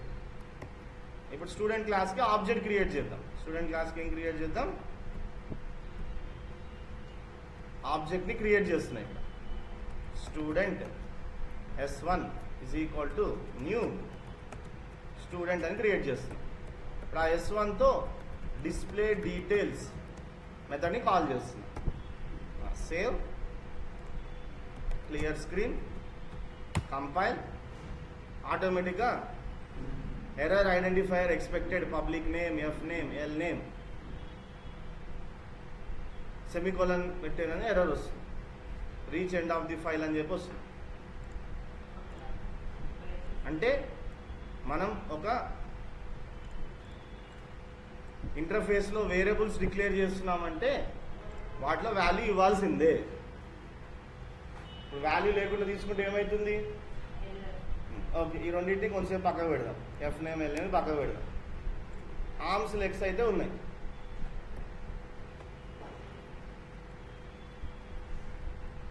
ఓకే, ఇప్పుడు రన్.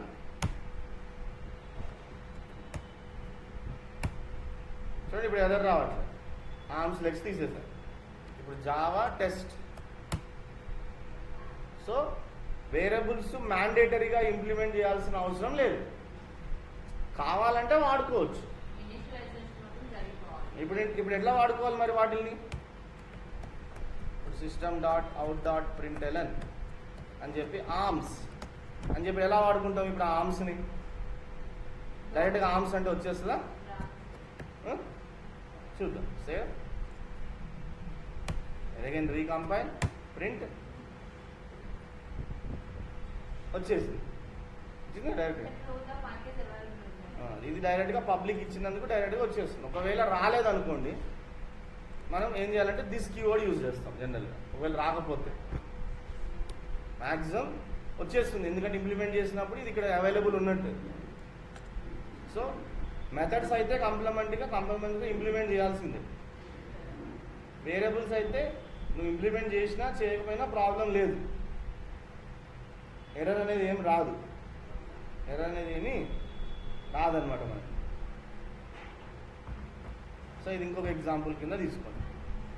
కాపీ,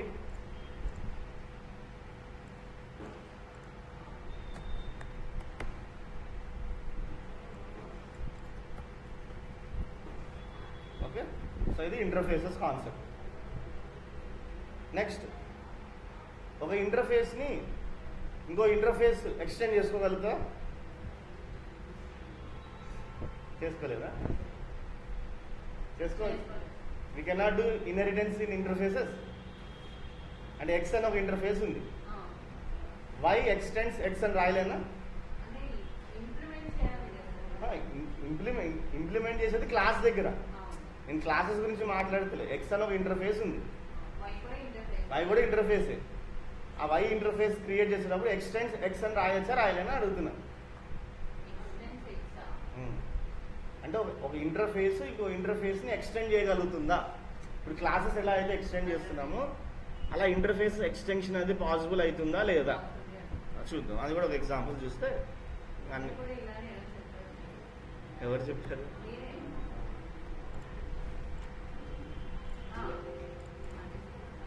చూద్దాం.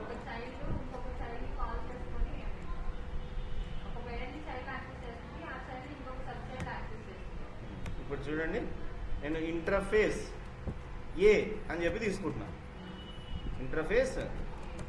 ఇంటర్ఫేస్ ఏలో ఒక పబ్లిక్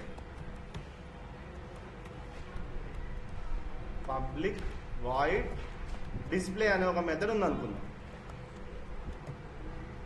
డెఫినిషన్ ఏం లేదు, జస్ట్ మెథడ్ ఉంది అంతే. అట్లనే ఒక వేరియబుల్ ఉంది అనుకుందాం, పబ్లిక్ ఏ అనే ఒక వేరియబుల్. ఇలా ఉన్నాయి. ఇప్పుడు ఇంటర్ఫేస్ బి ఎక్స్టెండ్స్ ఏ అని చెప్పి రాస్తున్నాం. ఎక్స్టెండ్స్ ఏ అని చెప్పి రాస్తున్నాం. రాసి ఇక్కడ కూడా ఒక వేరియబుల్ తీసుకుంటున్నాం, పబ్లిక్ ఇంట్ బి ఈజ్ ఈక్వల్ టు 200 అని చెప్పి ఇస్తున్నాం. అలానే ఇంకొక మెథడ్ పబ్లిక్ వాయిడ్ షో అనే మెథడ్ ఉంది. ఇలా ఒక ఇంటర్ఫేస్ ఇంకొక ఇంటర్ఫేస్ని ఎక్స్టెండ్ చేస్తుంది. ఇప్పుడు నేను ఇంకో క్లాస్ తీసుకుంటా. ఇక్కడ class demo implements B. Just B ఇంటర్ఫేస్ని మాత్రమే ఇంప్లిమెంట్ చేస్తున్నాను. నేను ఇంప్లిమెంట్ చేస్తున్నాను బిని మాత్రం. అసలు నేను ఏని అసలు ఇంప్లిమెంట్ చేయట్లే. ఓకే, ఇప్పుడు ఇక్కడ లోపల పబ్లిక్ వాయిడ్ ప్రింట్ డీటెయిల్స్ అని ఒక ఫంక్షన్ కాల్ చేస్తున్నా, లేదా క్రియేట్ చేస్తున్నా. దాంట్లో system.out.println ఓకే అని చెప్పి ఏ వాల్యూని ప్రింట్ చేస్తున్నా. ఫస్ట్ ఏం ప్రింట్ చేస్తున్నాను? ఏ. అలానే system.out.println బి వాల్యూని కూడా ప్రింట్ చేస్తున్నా. ఓకే, అలానే ఎడిషన్ అని చెప్పి ఆ రెండు యొక్క ఎడిషన్ వాల్యూ ప్రింట్ చేస్తాం. అంటే ఏ ప్లస్ బి జరుగుతుంది. అది బ్రాకెట్స్లో ఎందుకు పెడుతున్నా? ఫస్ట్ యాడ్ అయ్యి ప్రింట్ అవుతుంది. ఇది ఒక మెథడ్. మరి ఇప్పుడు ఇంప్లిమెంట్ చేస్తున్నామంటే ఈ షో అనే మెథడ్ ఇక్కడ ఖచ్చితంగా రాయాల్సిందే కదా. పబ్లిక్ వాయిడ్ షో, ఎందుకంటే బీలో అది ఉంది కాబట్టి కంపల్సరీ ఇంప్లిమెంట్ చేయాల్సిందే దాన్ని. దీంట్లో system.out.println అని చెప్పి ఇంటర్ఫేస్ బి మెథడ్ అని చెప్పి ప్రింట్ చేస్తుంది. ఇప్పుడు అట్లానే ఏలో కూడా ఒక మెథడ్ ఉంది ఇక్కడ డిస్ప్లే అని, మరి దాన్ని కూడా రాయాలి. ఇక్కడ అవసరం లేదా? మనం అసలు ఏని ఇక్కడ డైరెక్ట్గా ఏం యూజ్ చేయట్లేదు, అని బీలో ఏం యూజ్ చేస్తున్నాము? ఏని ఎక్స్టెండ్ చేస్తున్నాం బీని. అంటే ఇప్పుడు దీంట్లో మనకి డైరెక్ట్గా డిస్ప్లే మెథడ్ లేకపోయినా దాన్ని ఖచ్చితంగా ఇంప్లిమెంట్ చేయాల్సిందే. ఇంటర్ఫేస్ ఏ మెథడ్ అని ఇస్తున్నాం. కింద ఇంకా ఆబ్జెక్ట్ క్రియేట్ చేద్దాం. డెమో ఆబ్జెక్ట్1 న్యూ డెమో అని చెప్పి ఆబ్జెక్ట్ క్రియేట్ చేసినాం. ఫస్ట్ ఆబ్జెక్ట్తో డిస్ప్లే మెథడ్ని కాల్ చేస్తున్నాం. నెక్స్ట్ ఆబ్జెక్ట్తో షో మెథడ్ని కాల్ చేస్తున్నాం. నెక్స్ట్ ఆబ్జెక్ట్తో ప్రింట్ డీటెయిల్స్ మెథడ్ని కాల్ చేస్తున్నాం. Okay, save, recompile, run. Interface A, interface B, A value B value addition. యాక్చువల్గా ఏ అనే వాల్యూ బి అనే ఇంటర్ఫేస్లో లేదు, రావద్దు, కానీ వస్తుంది. ఎందుకు? So what we can conclude, we can do inheritance అనేది ఇంటర్ఫేసెస్ లెవెల్లో కూడా అప్లికేబుల్ అవుతుంది.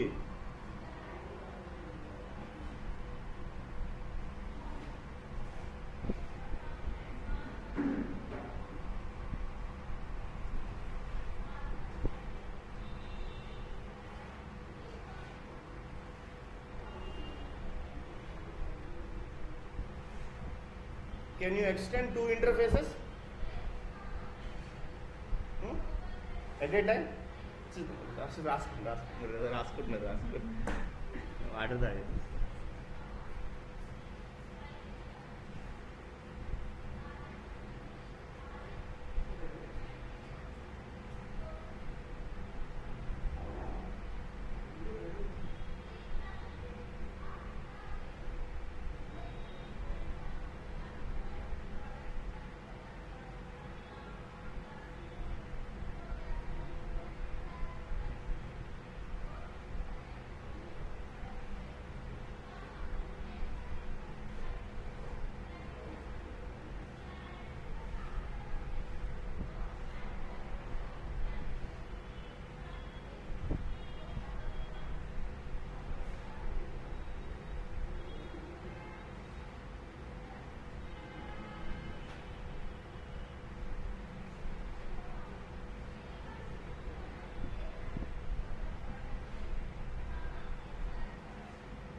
ఓకే, ఇది కూడా నోట్స్లో యాడ్ చేసేస్తాం.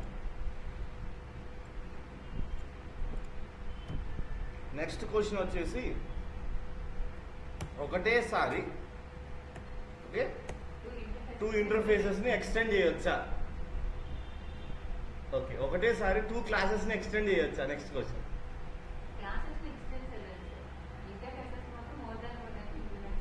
ఇంటర్ అడిగే కామన్ క్వశ్చన్ అదే అనమాట. ఇంటర్ అడిగే ఫస్ట్ కామన్ క్వశ్చన్ ఇంటర్ఫేసెస్ కాన్సెప్ట్లో ఇప్పుడు క్లాస్ ఏ ఉంది, ఎక్స్టెండ్స్ క్లాస్ బి అని రాయొచ్చు, అంతేగాని క్లాస్ ఏ ఎక్స్టెండ్స్ బి కామా సి అని రాయలేదు. సో గుర్తుపెట్టుకోండి, క్లాస్ లెవెల్లో మాత్రం మనం ఒకసారి ఒక క్లాస్నే ఎక్స్టెండ్ చేయొచ్చు.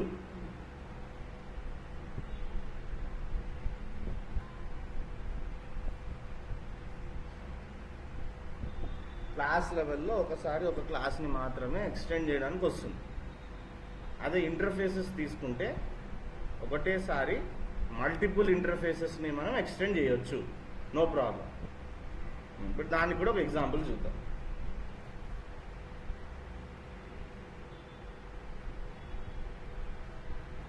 సో ఇప్పుడు దీన్నే కొంచెం మోడిఫికేషన్ చేద్దాం.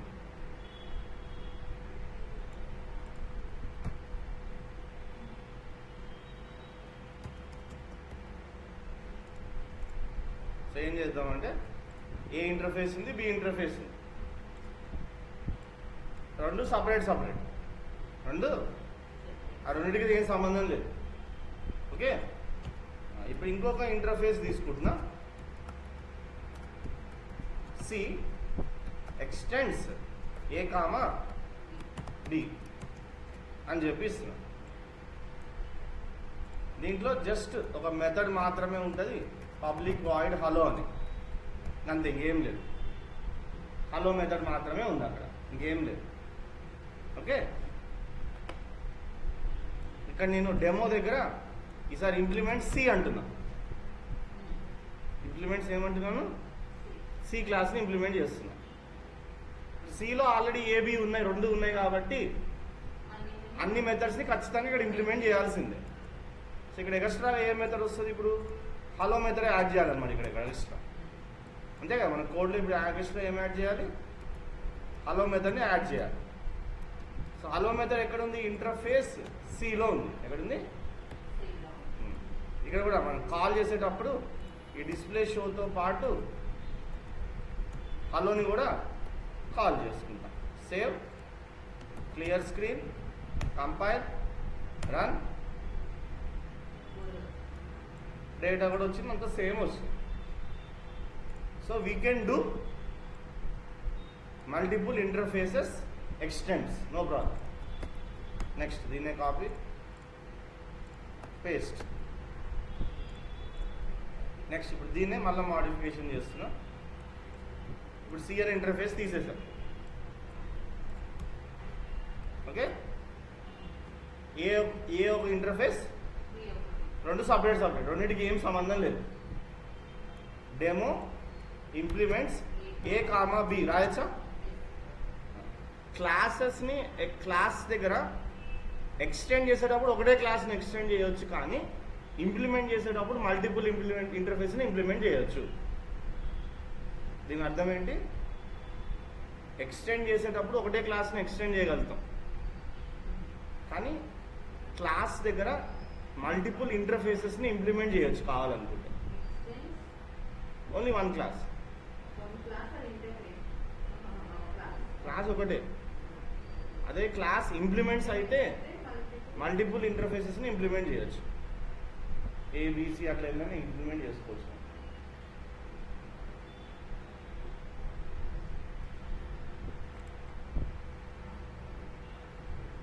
సో ఇప్పుడు కూడా ఏకి బికి ఏం సంబంధం లేదు, కానీ రెండింటిని నేను డెమోలో వాడుకోవచ్చు ఇప్పుడు. సో ఈ హలో అనేది ఇప్పుడు అవసరం లేదు కదా, ఇంకా సి ఇంటర్ఫేస్ లేదు కదా, తీసేసాం. సేమ్ అవుట్పుట్ రావాలి.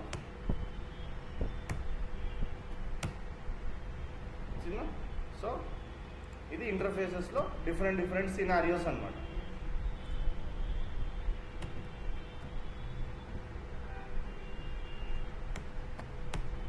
సో దీంతో ఇంటర్ఫేసెస్ కాన్సెప్ట్ మనకి కంప్లీట్ అవుతుంది. మళ్ళీ తర్వాత మనం యూజ్ చేస్తూనే ఉంటాం, తర్వాత చేసుకోవచ్చు.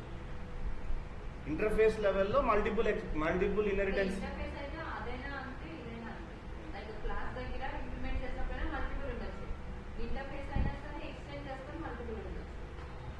కానీ class extends only one class, అది మాత్రం గుర్తుపెట్టుకోండి. Class extends only one class ఉంది. Class can implement multiple interfaces, that is okay.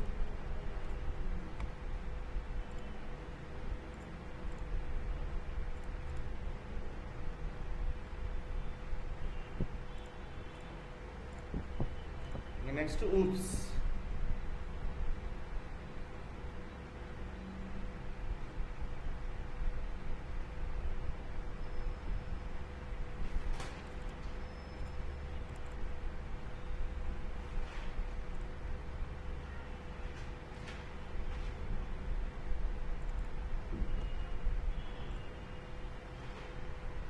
So oops full form ఏంటి? ఆబ్జెక్ట్ ఓరియంటెడ్ ప్రోగ్రామింగ్ స్ట్రక్చర్ అని అంటారు. So it refers to a language that uses objects in the programming. Any language which uses objects in their programming for communication is called object oriented.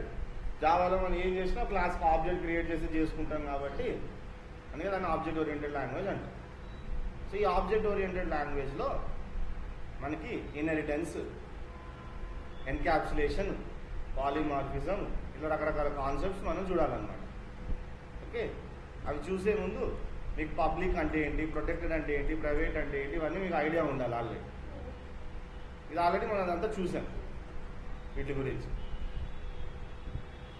So method name, parameter list, method body, passing arguments, ఇవన్నీ మనకి idea ఉండాలి. మనకి oops కాన్సెప్ట్స్లో class అంటే ఏంటి, object అంటే ఏంటి, method and method passing ఎట్లా చేస్తాం. If you take the pillars of oops, these are the pillars of oops: abstraction, encapsulation, inheritance, polymorphism. ఈ 4 టాపిక్స్ ఉంటాయి మనకి oops-లో. ఓకే, వీటికి ఇప్పుడు దీంట్లో నోట్స్లో ఆల్రెడీ వేరే ఎగ్జాంపుల్స్ ఉన్నాయి. నేను అవేం చెప్పను, నేను వేరే ఎగ్జాంపుల్స్ చెప్తాను. మీకు ఎక్స్ట్రా ప్రాక్టీస్ కోసం ఈ నోట్స్ పంపిస్తాను. ఓకే, మీరు అవి చూసి ఎక్స్ట్రా ఎగ్జాంపుల్స్ ప్రాక్టీస్ చేస్తారు. ఓకే, ఫస్ట్ అసలు క్లాస్, ఆబ్జెక్ట్ అసలు ఏంటి, బేసిక్ స్ట్రక్చరింగ్ అనేది చూద్దాం. ఓకే, సో ఈ oops ఎగ్జాంపుల్స్ అన్ని నేను సపరేట్గా నోట్స్లో యాడ్ చేస్తాను. మీకు ఇది అంతా డిలీట్ చేసేస్తున్నాను ఇప్పుడు. ఇక్కడ ఈ పైన ఇదంతా నాకు ఇప్పుడు అవసరం లేదు, డిలీట్. ఓకే, సో నేను అకౌంట్ అని ఒక క్లాస్ క్రియేట్ చేస్తాను. ఓకే, దాంట్లో account number, account type, balance, 3 details ఉంటాయి. అకౌంట్ నెంబర్ అంటే ఏదో ఒక account number, 3 digit account number అనుకుందాం. ఓకే, నెక్స్ట్ అకౌంట్ టైప్ సేవింగ్సా, కరెంట్ అకౌంటా, రికరింగ్ డిపాజిట్ అకౌంటా, అట్లా ఏదో ఒకటి 3-4 అకౌంట్ టైప్స్ తీసుకుందాం. బ్యాలెన్స్ అంటే ఎంత బ్యాలెన్స్ ఉంది అకౌంట్. ఓకే, సో ఇప్పుడు నేను ఏం చేస్తున్నాను, క్లాస్ అకౌంట్ అని ఇస్తున్నాను. Okay, I'm declaring every variable in that. సరే, ఫస్ట్ అయితే పబ్లిక్ ఇద్దాం, తర్వాత ప్రైవేట్ చేద్దాం. ఫస్ట్ అయితే నేను పబ్లిక్ ఇస్తున్నాను. ఇప్పుడు పబ్లిక్ అకౌంట్ నెంబర్ అని ఇస్తున్నాను, కానీ డేటా టైప్ మెన్షన్ చేయాలి కదా, ఇంటీజర్ టైప్ అకౌంట్ నెంబర్ అన్నమాట. Okay, next public string. String అంటే S capital. Account type. Account type account టైప్లో సేవింగ్స్ అయితే సేవింగ్స్, ఓకే, కరెంట్ అకౌంట్ అయితే కరెంట్ అకౌంట్, రికరింగ్ అకౌంట్ అయితే రికరింగ్ అకౌంట్ అని ఉంటుంది ఏదో ఒకటి. నేను షార్ట్కట్లో ఇస్తాను. ఎస్బి అంటే సేవింగ్స్ అకౌంట్, సిఆర్ అంటే కరెంట్ అకౌంట్, ఆర్డి అంటే రికరింగ్ డిపాజిట్ అకౌంట్. ఓకే, నేను మొత్తం ఫుల్ టైప్ చేయకుండా షార్ట్కట్లో యూజ్ చేస్తాను అకౌంట్ టైప్. బ్యాలెన్స్. బ్యాలెన్స్ అనేది ఏంటి, డెసిమల్స్లో కూడా ఉండొచ్చు, అంటే డబుల్. ఇంకా మనకి ఫ్లోట్ అంటే డబుల్, అంటే ఫుల్ ఫ్లోట్ అనుకో మళ్ళీ ఎఫ్ అని మెన్షన్ చేయాల్సి వస్తుంది అన్ని చోట్ల, అందుకే డబులే తీసుకుంటున్నాను డైరెక్ట్గా. బ్యాలెన్స్ అని చెప్పి తీసుకుంటున్నాను. ఇవి టోటల్ 3 క్లాస్ వేరియబుల్స్ ఉన్నాయి. అమ్మా ఏమి ఇవ్వకపోతే డిఫాల్ట్ మాడిఫైయర్ ఉంటుంది కాబట్టి సేమ్లోనే కాబట్టి వస్తుంది. వేరే దగ్గర యూజ్ చేయాలంటే పబ్లిక్ యూజ్ చేసుకోవడం. ఇప్పుడైతే నేను ఇచ్చాను. ఇప్పుడు వీటికి పబ్లిక్ అని రాయకపోయినా నేను ఇక్కడ కింద వాడుకోవచ్చు, నో ప్రాబ్లం. ఎందుకంటే డిఫాల్ట్ కాబట్టి కరెంట్ క్లాస్, కరెంట్ వర్కింగ్ డైరెక్టరీలో ఎక్కడైనా వాడుకోవచ్చు. వేరే ప్యాకేజ్లో వేరే దగ్గర అయితే ప్రాబ్లం అవుతుంది. ఇప్పుడైతే నేను అన్ని పబ్లిక్ ఇచ్చేసిన. ఇప్పుడు ఏంటంటే ఈ అకౌంట్ నెంబర్ ఉంది, అకౌంట్ టైప్ ఉంది, బ్యాలెన్స్ ఉంది, వీటిలో ఎక్కడా డేటా లేదు. ఓకే, ఇప్పుడు వాటిలో డేటా స్టోర్ చేయాలి నేను. సో స్టోర్ చేయాలి అంటే జనరల్గా క్లాస్ వేరియబుల్స్లోకి మనం డేటా స్టోర్ చేయాలంటే కన్స్ట్రక్టర్ వాడుకుంటాం మనం జనరల్గా. ఓకే, సో ఇప్పుడు దాకా మనం కన్స్ట్రక్టర్ అనేది ఎట్లా యూజ్ చేయాలో నేర్చుకోవాలి. ఎందుకంటే ఊప్స్లో మనం కన్స్ట్రక్టర్స్ అనేది కంపల్సరీ యూజ్ చేస్తాం కాబట్టి కన్స్ట్రక్టర్ అనేది మనకు తెలియాలి ఎట్లా యూజ్ చేయాలి.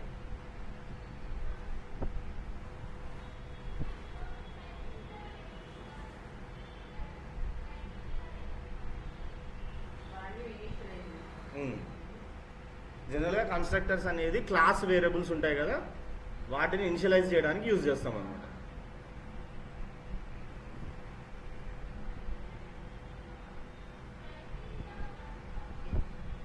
ఓకే, క్లాస్ వేరియబుల్స్ని ఇనిషియలైజ్ చేయడానికి వి గో ఫర్ కన్స్ట్రక్టర్స్ అనమాట మోస్ట్లీ.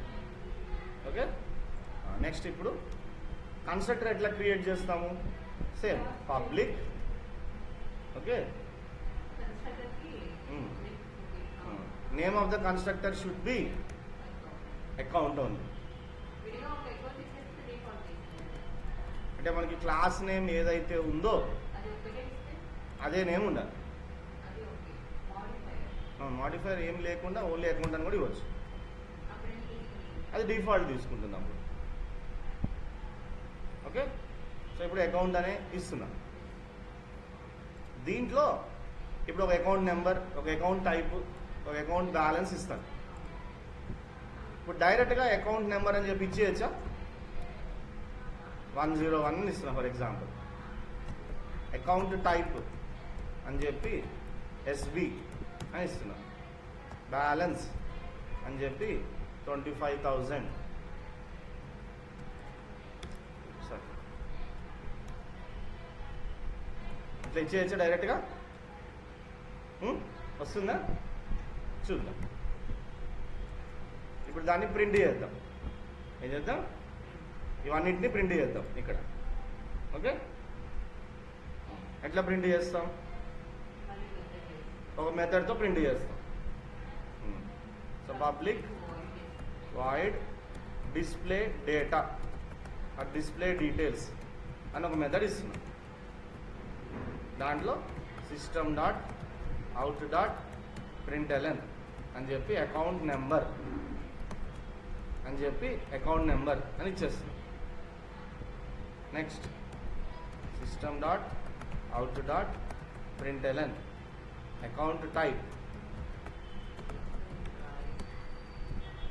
ఏసీసీ టైప్ అంటే account type. Next system dot out dot println balance అని ఇస్తుంది. ఇట్లా ఇక్కడ ఇచ్చిన డేటా ఇక్కడ ప్రింట్ చేస్తున్నాం. నెక్స్ట్ ఈ కన్స్ట్రక్టర్ని మనం ఏమి కాల్ చేయాల్సిన అవసరం లేదు. ఎక్కడ constructor will get automatically executed when you create object. When you create, so that is the another point in the constructor. Constructor అనేది ఒక special function. when you create object for that class, automatically constructor code will execute.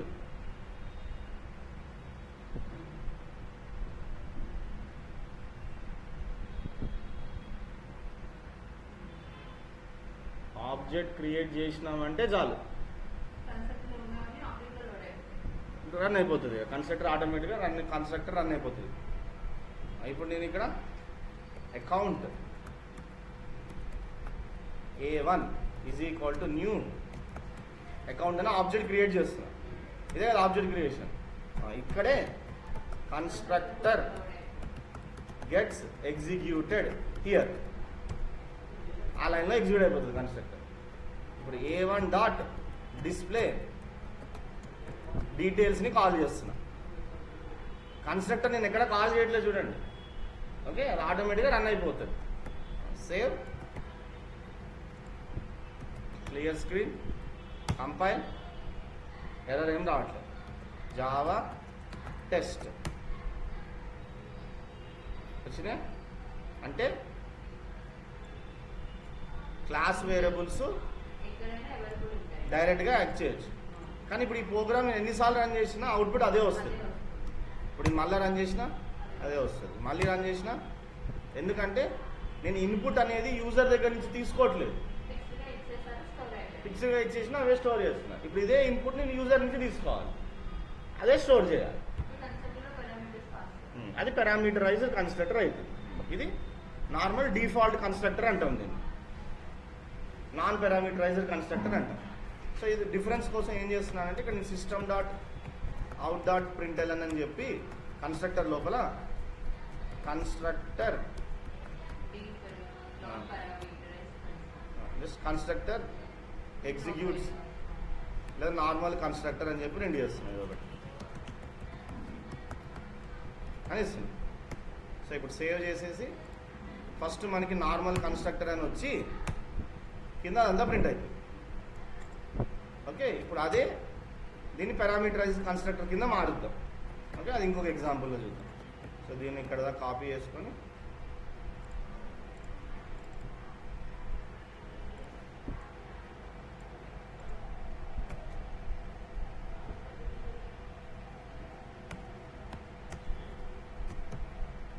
ఇప్పుడు run time నుంచి తీసుకోవాలంటే ఏం చేయాలి? First scanner class import చేసుకోవాలి.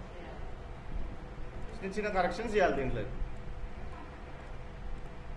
అన్నిటికంటే పైన import Java dot util dot స్కానర్లో ఎస్ క్యాపిటల్ క్లాస్ కాబట్టి. నెక్స్ట్ ఈ అకౌంట్ క్లాస్ కంటే ముందు ఫస్ట్ స్కానర్ క్లాస్కి ఆబ్జెక్ట్ క్రియేట్ చేస్తున్నా. ఎస్సి న్యూ స్కానర్, దాంట్లో సిస్టమ్ డాట్ ఇన్ నేను క్రియేట్ చేస్తున్నా ఆబ్జెక్ట్. దీంతో స్కానర్ క్లాస్కి ఆబ్జెక్ట్ క్రియేట్ అవుతుంది. పైన కామెంట్ రాసుకోవచ్చు, creating object for scanner class. ఇప్పుడు ఆబ్జెక్ట్తో access the data from the user. User నుంచి డేటా యాక్సెస్ చేయాలి మనం. వేరియబుల్స్ కావాలి కదా దానికి. ఓకే, ఒక ఇంటీజర్ వేరియబుల్ అకౌంట్ ఐడి అంటే అకౌంట్ నెంబర్ని అకౌంట్ ఐడిలో స్టోర్ చేసుకుంటాం.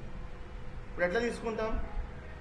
ఎస్సి డాట్ నెక్స్ట్ ఇంట్, అంతే కదా. మరి ఇప్పుడు దానికంటే ముందు వాడిని అడగాలి కదా యూజర్ని ఎంటర్ చేయమని. So system dot enter your account number అని అడుగుతున్నాం యూజర్. అది చూసి వాడు అకౌంట్ నెంబర్ ఎంటర్ చేస్తాడు. ఇంకా సేమ్ ఇదే scenario, copy paste, enter your account type, account type అది స్ట్రింగ్. జస్ట్ ఇక్కడ నేను టైప్ అని చెప్పి తీసుకుంటున్నాను అంతే. సో దానికి ఎస్సీ నెక్స్ట్ అంతే. మనకు 1 వర్డే కాబట్టి నెక్స్ట్ సరిపోతుంది. మల్టిపుల్ వర్డ్స్ ఉంటే నెక్స్ట్ లైన్ తీసుకుంటాం. మనం ఇప్పుడు తీసుకునే 2 వర్డ్స్ 2 క్యారెక్టర్సే కాబట్టి నెక్స్ట్ సరిపోతుంది. నెక్స్ట్ పేస్ట్, మళ్ళీ ఎంటర్ బ్యాలెన్స్ అని అడుగుతాం. ఎంటర్ యువర్ స్టార్టింగ్ బ్యాలెన్స్ అని అడుగుతున్నాం. అంటే నీ అకౌంట్లో ఎంత బ్యాలెన్స్ ఉంది స్టార్టింగ్ మెన్షన్ చేయమంటున్నాను. సో ఇక్కడ నేను BAL షార్ట్కట్లు తీసుకుంటున్నాను. నెక్స్ట్ ఇది డబుల్ కాబట్టి double, SC dot next double.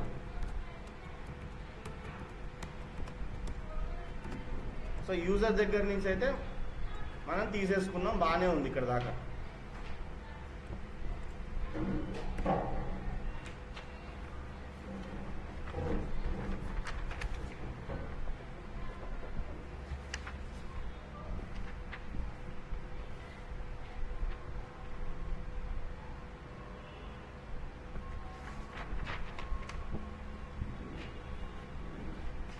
So ఇప్పుడు డేటా రీడ్ చేసేసి కన్స్ట్రక్టర్ అనేది ఇక్కడే కదా. ఇంతకుముందు వరకు అయితే మనం ఆర్గ్యుమెంట్స్ ఏమి ఇవ్వలేదు, కానీ మనం ఇప్పుడు ఏదైతే రీడ్ చేస్తున్నామో అవి కన్స్ట్రక్టర్కి ఆర్గ్యుమెంట్స్గా ఇవ్వాలి. సో గుర్తుపెట్టుకొని కన్స్ట్రక్టర్కి ఆర్గ్యుమెంట్స్ ఇవ్వాలంటే ఆబ్జెక్ట్ క్రియేట్ చేసే దగ్గర ఇక్కడే ఇవ్వాలి, ఎందుకంటే కన్స్ట్రక్టర్ అనేది అక్కడే కాబట్టి. ఏమేమి పాస్ చేయాలి ఇప్పుడు ఇక్కడ? అకౌంట్ ఐడి, టైప్, బ్యాల్ అంటే బ్యాలెన్స్. మరి ఇక్కడ ఆర్గ్యుమెంట్స్ ఇచ్చినప్పుడు ఇక్కడ పైన ఇక్కడ రిసీవ్ చేసుకోవడానికి ఆర్గ్యుమెంట్స్ ఉండాలి మనకి. సో ఇంట్ ఫస్ట్ ఇంటిజర్ వాల్యూ ఎక్స్ అనుకుందాం, స్ట్రింగ్ వై అనుకుంటున్నాం, నెక్స్ట్ డబుల్ జెడ్ అనుకుంటున్నాం. అంటే ఇప్పుడు ఎక్స్లో మనకి అకౌంట్ ఐడి ఉంటుంది, టైప్ వైలో టైప్ ఉంటుంది, జెడ్లో బ్యాలెన్స్ ఉంటుంది. అందుకని అవే కదా మనం పాస్ చేస్తున్నాం అక్కడ. ఇప్పుడు ఇక్కడ నార్మల్ కన్స్ట్రక్టర్ బదులు నేను పారామీటరైజ్డ్ కన్స్ట్రక్టర్ అంటున్నాను. ఇప్పుడు అకౌంట్ టైప్లో ఫిక్స్డ్గా 101 ఇవ్వకుండా ఎక్స్, ఫిక్స్డ్గా సేవింగ్స్ అకౌంట్ ఇవ్వకుండా వై, ఫిక్స్డ్గా వాల్యూ ఇవ్వకుండా జెడ్ అని చెప్పి తీసుకుంటాం. అంటే ఇక్కడ ఇంపార్టెంట్ పాయింట్ ఏంటి అంటే కన్స్ట్రక్టర్కి ఆర్గ్యుమెంట్స్ ఉంటే ఆబ్జెక్ట్ క్రియేషన్ చేసే దగ్గరే వాల్యూస్ పాస్ చేయాలి అనేది ఇంపార్టెంట్ పాయింట్ అనమాట. ఎందుకంటే మనం కన్స్ట్రక్టర్ని స్పెషల్గా ఏమి ఎగ్జిక్యూట్ చేయం కాబట్టి మనం ఎక్కడైతే ఆబ్జెక్ట్ క్రియేట్ చేస్తామో ఆ ప్లేస్లోనే దానికి వాల్యూస్ అనేది పాస్ చేస్తాం అన్నమాట.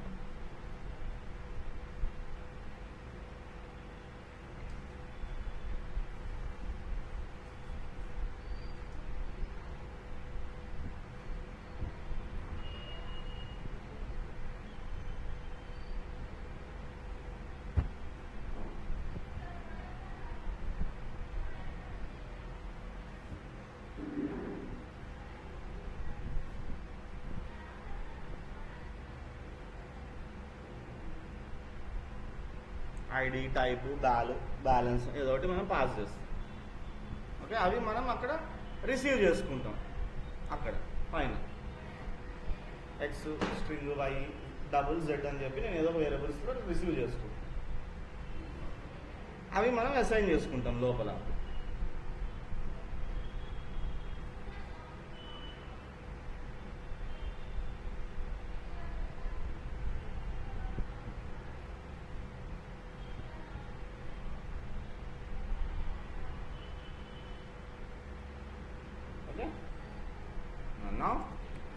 రన్ చేసి చూద్దాం. Java C test, enter account number 201, account type CR అంటే current account, starting balance 45,000, parameterized constructor account number 101, account type CR, balance something. ఈ రెండింటికి మధ్య కూడా గ్యాప్ కావాలనుకుంటే నేను ఏం చేయాలి అంటే ఇది ప్రింట్ అయ్యే ముందు నాకు న్యూ లైన్ రావాలి. స్లాష్ అని యూజ్ చేసుకోవచ్చు డైరెక్ట్గా. సిస్టమ్ డాట్ అవుట్ లో మీరు సి లాంగ్వేజ్లో యూజ్ చేసినట్టు స్లాష్ అండ్ స్లాష్ టీలు కూడా వాడుకోవచ్చు. చూడండి కావాలంటే ఇప్పుడు వస్తుంది slash T, slash T, tab space. ఇంకా నార్మల్ స్పేస్కి అయితే మనం ఇచ్చుకుంటాం. ఆర్టీ రికరింగ్ అకౌంట్ అంటున్నాం, 35,000 అని ఇస్తున్నాం. ఇప్పుడు గ్యాప్ అనేది వస్తుంది, ఎందుకంటే స్లాష్ అని అంటే గ్యాప్ వచ్చేస్తుంది. సో ఇది పారామీటరైజ్డ్ కన్స్ట్రక్టర్ ఎలా తీసుకుంటాం. సో కన్స్ట్రక్టర్ కాన్సెప్ట్ కవర్ అయిపోయింది మనకి. Normal constructor, parameterised constructor. ఇప్పుడు నెక్స్ట్ సినారియోస్ వస్తున్నాయి ఇప్పుడు మనకి. ఇప్పుడు పబ్లిక్ డేటా ఉంది కాబట్టి ఇదంతా ఓకే, బయట యాక్సెస్ చేస్తున్నాం, అంతా బాగానే ఉంది. ఒకవేళ ప్రైవేట్ అయితే ఏమవుతుందో చూద్దాం. ఇప్పుడు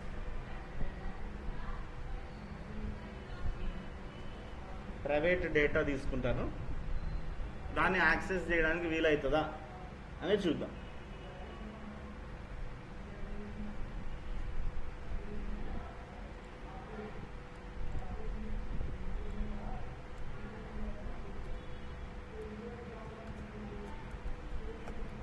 సో ప్రైవేట్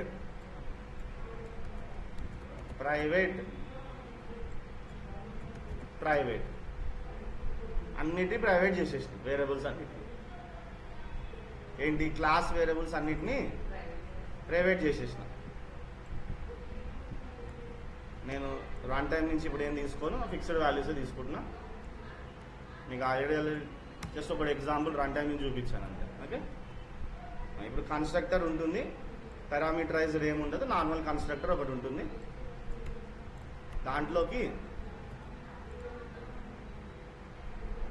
ఇక్కడ వాల్యూస్ అసైన్ చేస్తాయి. ఈ మెథడ్, డిస్ప్లే మెథడ్ కూడా ప్రైవేటే. ఇప్పుడు అన్నీ ప్రైవేటే. ఆబ్జెక్ట్ క్రియేట్ చేస్తున్నా, ఇప్పుడు ఆర్గ్యుమెంట్స్ ఏమీ లేవు, జస్ట్ ఈ కామెంట్స్ కూడా తీసేస్తున్నాను, ఎందుకంటే మీకు ఆల్రెడీ ఐడియా ఉంది ఇప్పుడు కన్స్ట్రక్టర్ అక్కడ రన్ అవుతుంది. ఇది నార్మల్ స్ట్రక్చర్ ఉంది. ఇప్పుడు నేను అకౌంట్ ఐడి 205 అని ఇచ్చాను, అకౌంట్ టైప్ ఎస్బీ అకౌంట్ అని ఇస్తున్నా, బ్యాలెన్స్ 24,000 అని ఇచ్చాను. ఇలా ఏదో ఇచ్చాను సమ్ డేటా. ఇప్పుడు నేను ఇక్కడ ఆబ్జెక్ట్ క్రియేట్ అయింది కదా, A1 object, system dot out dot println అని చెప్పి A1 ఇక్కడ ప్రింట్ చేయొచ్చా? సరే, A1 డాట్ అకౌంట్ నెంబర్ని ప్రింట్ చేయొచ్చా?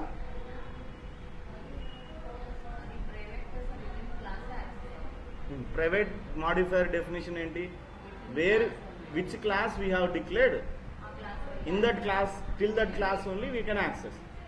అంటే నేను అకౌంట్ క్లాస్లో దాన్ని డిక్లేర్ చేశాను కాబట్టి అకౌంట్ క్లాస్ వరకే దాన్ని వాడగలుగుతా. టెస్ట్ క్లాస్లో నేను దాన్ని వాడాలనుకుంటున్నాను. ఇప్పుడు ఆబ్జెక్ట్తోనే యాక్సెస్ చేస్తున్నాను.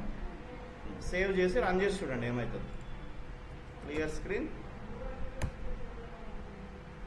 Account number as private access in account, నువ్వు యాక్సెస్ చేయలేవు అంటుంది. అంటే ఇప్పుడు నేను ఆ పైన ఉన్న ఈ డేటాని ఏది నేను యాక్సెస్ చేయలేను ఇక్కడ ఇప్పుడు డైరెక్ట్గా. ఓకే, మరి ఇప్పుడు వాటిని ఈ మెథడ్ని కూడా యాక్సెస్ చేయొచ్చా? చేయలేను, అది కూడా ప్రైవేటే.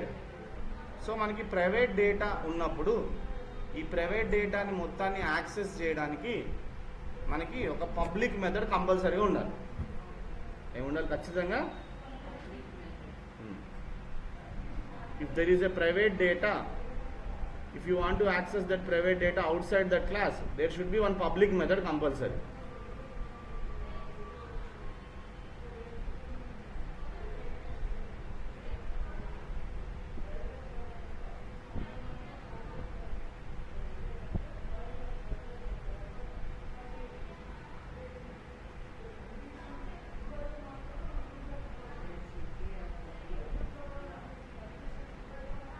సో ప్రైవేట్ డేటా మొత్తాన్ని యాక్సెస్ చేయడానికి మనకు ఒక పబ్లిక్ మెథడ్ అనేది ఉండాలన్నమాట. అంతే. సో మనకు కంపల్సరీగా ఒక పబ్లిక్ మెథడ్ అనేది ఇప్పుడు కంపల్సరీగా మన దగ్గర ఉండాలి. ఉంటేనే ఆ ప్రైవేట్ డేటా మొత్తాన్ని యాక్సెస్ చేయడానికి వస్తుంది మనకి, లేకుంటే రాదు మనకి. అది ఇంపార్టెంట్ పాయింట్ అనమాట. అంటే ఇప్పుడు ఖచ్చితంగా ఒక పబ్లిక్ మెథడ్ నేను క్రియేట్ చేసి ఆ పబ్లిక్ మెథడ్లోనే మొత్తం ఆ ప్రైవేట్ డేటా మొత్తాన్ని యాక్సెస్ చేస్తాను. ఆ ప్రైవేట్ డేటా మొత్తాన్ని యాక్సెస్ చేస్తాను. పబ్లిక్ ఓకే ప్రింట్ డేటా అని ఇస్తున్నాం. రిటర్న్ టైప్ రాయాలి కాబట్టి వాయిడ్ అని ఇస్తున్నాం. ఇప్పుడు దీంట్లో ఈ డిస్ప్లేని కాల్ చేస్తాం. ఇప్పుడు డైరెక్ట్గా డిస్ప్లే డీటెయిల్స్ డైరెక్ట్గా కాల్ చేసేస్తాం. లేదా మనం దిస్ కీవర్డ్ యూజ్ చేసి కూడా కాల్ చేయొచ్చు. ఫస్ట్ అయితే డైరెక్ట్గా కాల్ చేద్దాం. సేవ్. ఇప్పుడు ఇక్కడ A1 డాట్ ప్రింట్ డేటాని కాల్ చేయొచ్చు, ఎందుకంటే ప్రింట్ డేటా పబ్లికే కాబట్టి. అవుట్ సైడ్ ద క్లాసే చేస్తున్నా ప్రింట్ డేటాని, కానీ ప్రింట్ డేటాలో మనం ఏం కాల్ చేస్తున్నాను, ప్రైవేట్ని కాల్ చేస్తున్నాను. కానీ ఇప్పుడు డైరెక్ట్గా నేను ప్రైవేట్ని డేటా కాల్ చేయట్లేదు, అది ఇంటర్నల్గా దాన్ని కాల్ చేసుకుంటాం. అంటే మనం ఇప్పుడు still we are accessing private outside the class, but not directly, with the help of a public method అన్నమాట. సో ప్రైవేట్ డేటా బయట యాక్సెస్ చేయాలంటే ఒక పబ్లిక్ మెథడ్ ఉంటేనే యాక్సెస్ చేయడానికి వస్తుంది. చూడండి, same account number account type అనేది ప్రింట్ అవుతుంది. మనకి ఇక్కడ దిస్ కీవర్డ్ యూజ్ చేస్తే సేవ్ దిస్ డాట్ అని ఇస్తున్నాయి.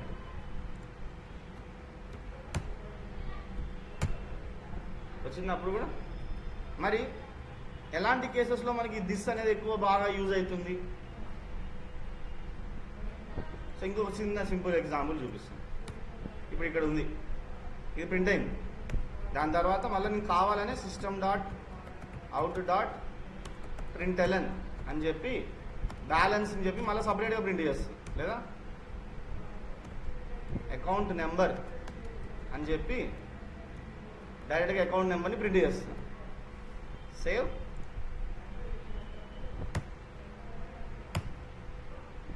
ఏమొచ్చింది? అదే వచ్చింది. ఒకవేళ ఇప్పుడు ఈ ప్రింట్ డేటాలో కూడా నాకు అకౌంట్ నెంబర్ అని ఇంకొక వేరియబుల్ ఉంది, 301 అని ఇచ్చా. ఇప్పుడు ఏమొస్తుంది అక్కడ?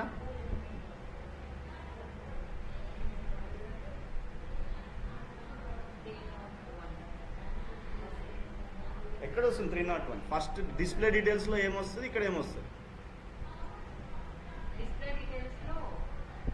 మనకు ఒరిజినల్ 201 డేటా అంటే 301 వస్తుంది. ఎందుకంటే లోకల్ వేరియబుల్కి మన క్లాస్ వేరియబుల్కి సేమ్ నేమ్ ఉంటే లోకల్ వేరియబులే ప్రిఫరెన్స్ వస్తుంది. లోకలే గ్రేట్ అంటది ఎప్పుడైనా. కానీ నాకు ఇప్పుడు లోకల్ వద్దు, గ్లోబల్ వాల్యూయే కావాలి. నాకు ఏం కావాలి? నాకు లోకల్ వాల్యూ వద్దు. అలాంటప్పుడు ఇప్పుడు దిస్ డాట్ అకౌంట్ నెంబర్ అంటున్నాను. ఏమంటున్నాను? ఇప్పుడు మళ్ళీ రన్ చేస్తున్నా. ఏమైంది అప్పుడు? ఇప్పుడు అర్థమైంది దిస్ కీవర్డ్ ఎలాంటి సిచ్యువేషన్లో యూజ్ చేయాలో. లోకల్ వేరియబుల్కి గ్లోబల్ వేరియబుల్కి సేమ్ నేమ్ ఉన్నప్పుడు లోకల్ వాల్యూ గ్లోబల్ వాల్యూ రెండు కావాలి నాకు అన్నప్పుడు గ్లోబల్ వాల్యూని దిస్ కీవర్డ్తో యాక్సెస్ చేసి లోకల్ వాల్యూని డైరెక్ట్గా యాక్సెస్ చేస్తాం. అంతే కదా అని అర్థం. ఇప్పుడు సో ఇది దిస్ కీవర్డ్ అనమాట. దిస్ అనగానే కరెంట్ క్లాస్ అని అర్థం చేసుకుంటుంది అనమాట. అదే దిస్ లేకుండా ఇస్తే లోకల్ వేరియబుల్ లాగా ట్రీట్ చేస్తుంది అది. So this indicates always current class అని అనమాట. అంటే ఆ కరెంట్ క్లాస్లో ఉన్న వేరియబుల్ అన్నా కావచ్చు, కరెంట్ క్లాస్లో ఉన్న మెథడ్ అన్నా కావచ్చు, ఏదన్నా కావచ్చు.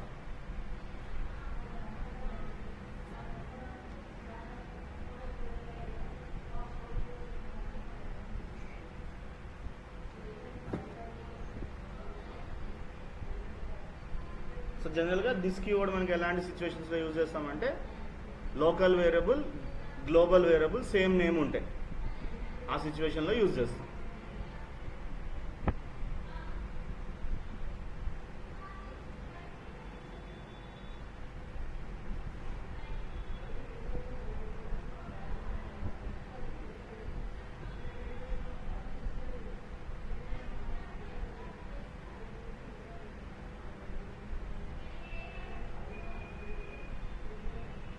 డైరెక్ట్గా ఇస్తే లోకల్ వాల్యూ వస్తుంది. ఎప్పుడు దిస్ యూజ్ చేసి ఇస్తే గ్లోబల్ వాల్యూ వస్తుంది. ఓకే.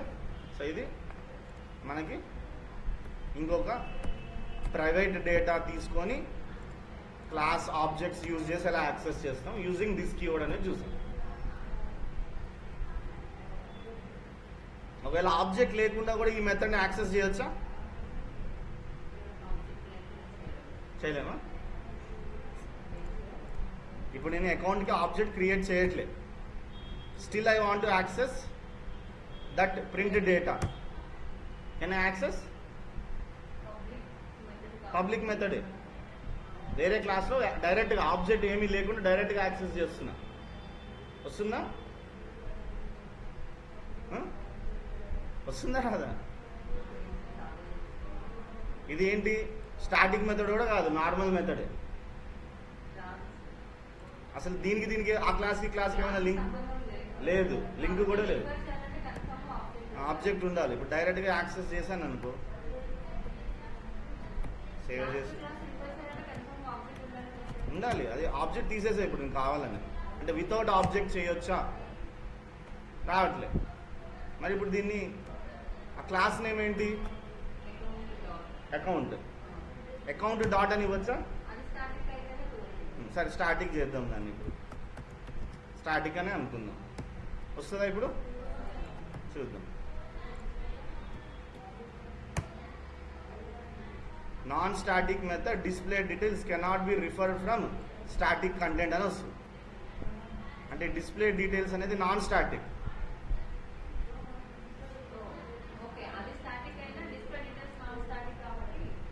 సరే దీన్ని కూడా స్టాటిక్ చేద్దాం. దాన్ని కూడా ఏం చేద్దాం? స్టాటిక్ చేద్దాం.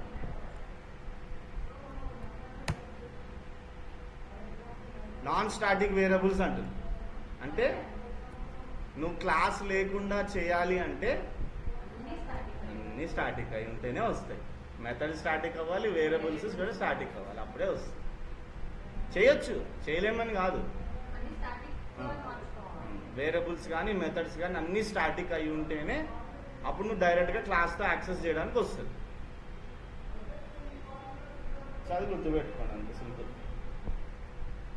Just I want to show that point అన్నమాట.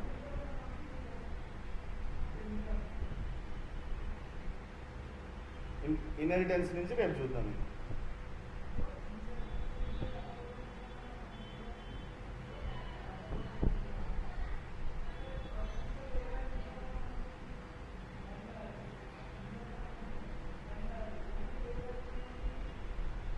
ఇన్హెరిటెన్స్, ఎన్కాప్సులేషన్, పాలిమార్ఫిజం, ఈ 3 కాన్సెప్ట్స్ రేపు చూద్దాం.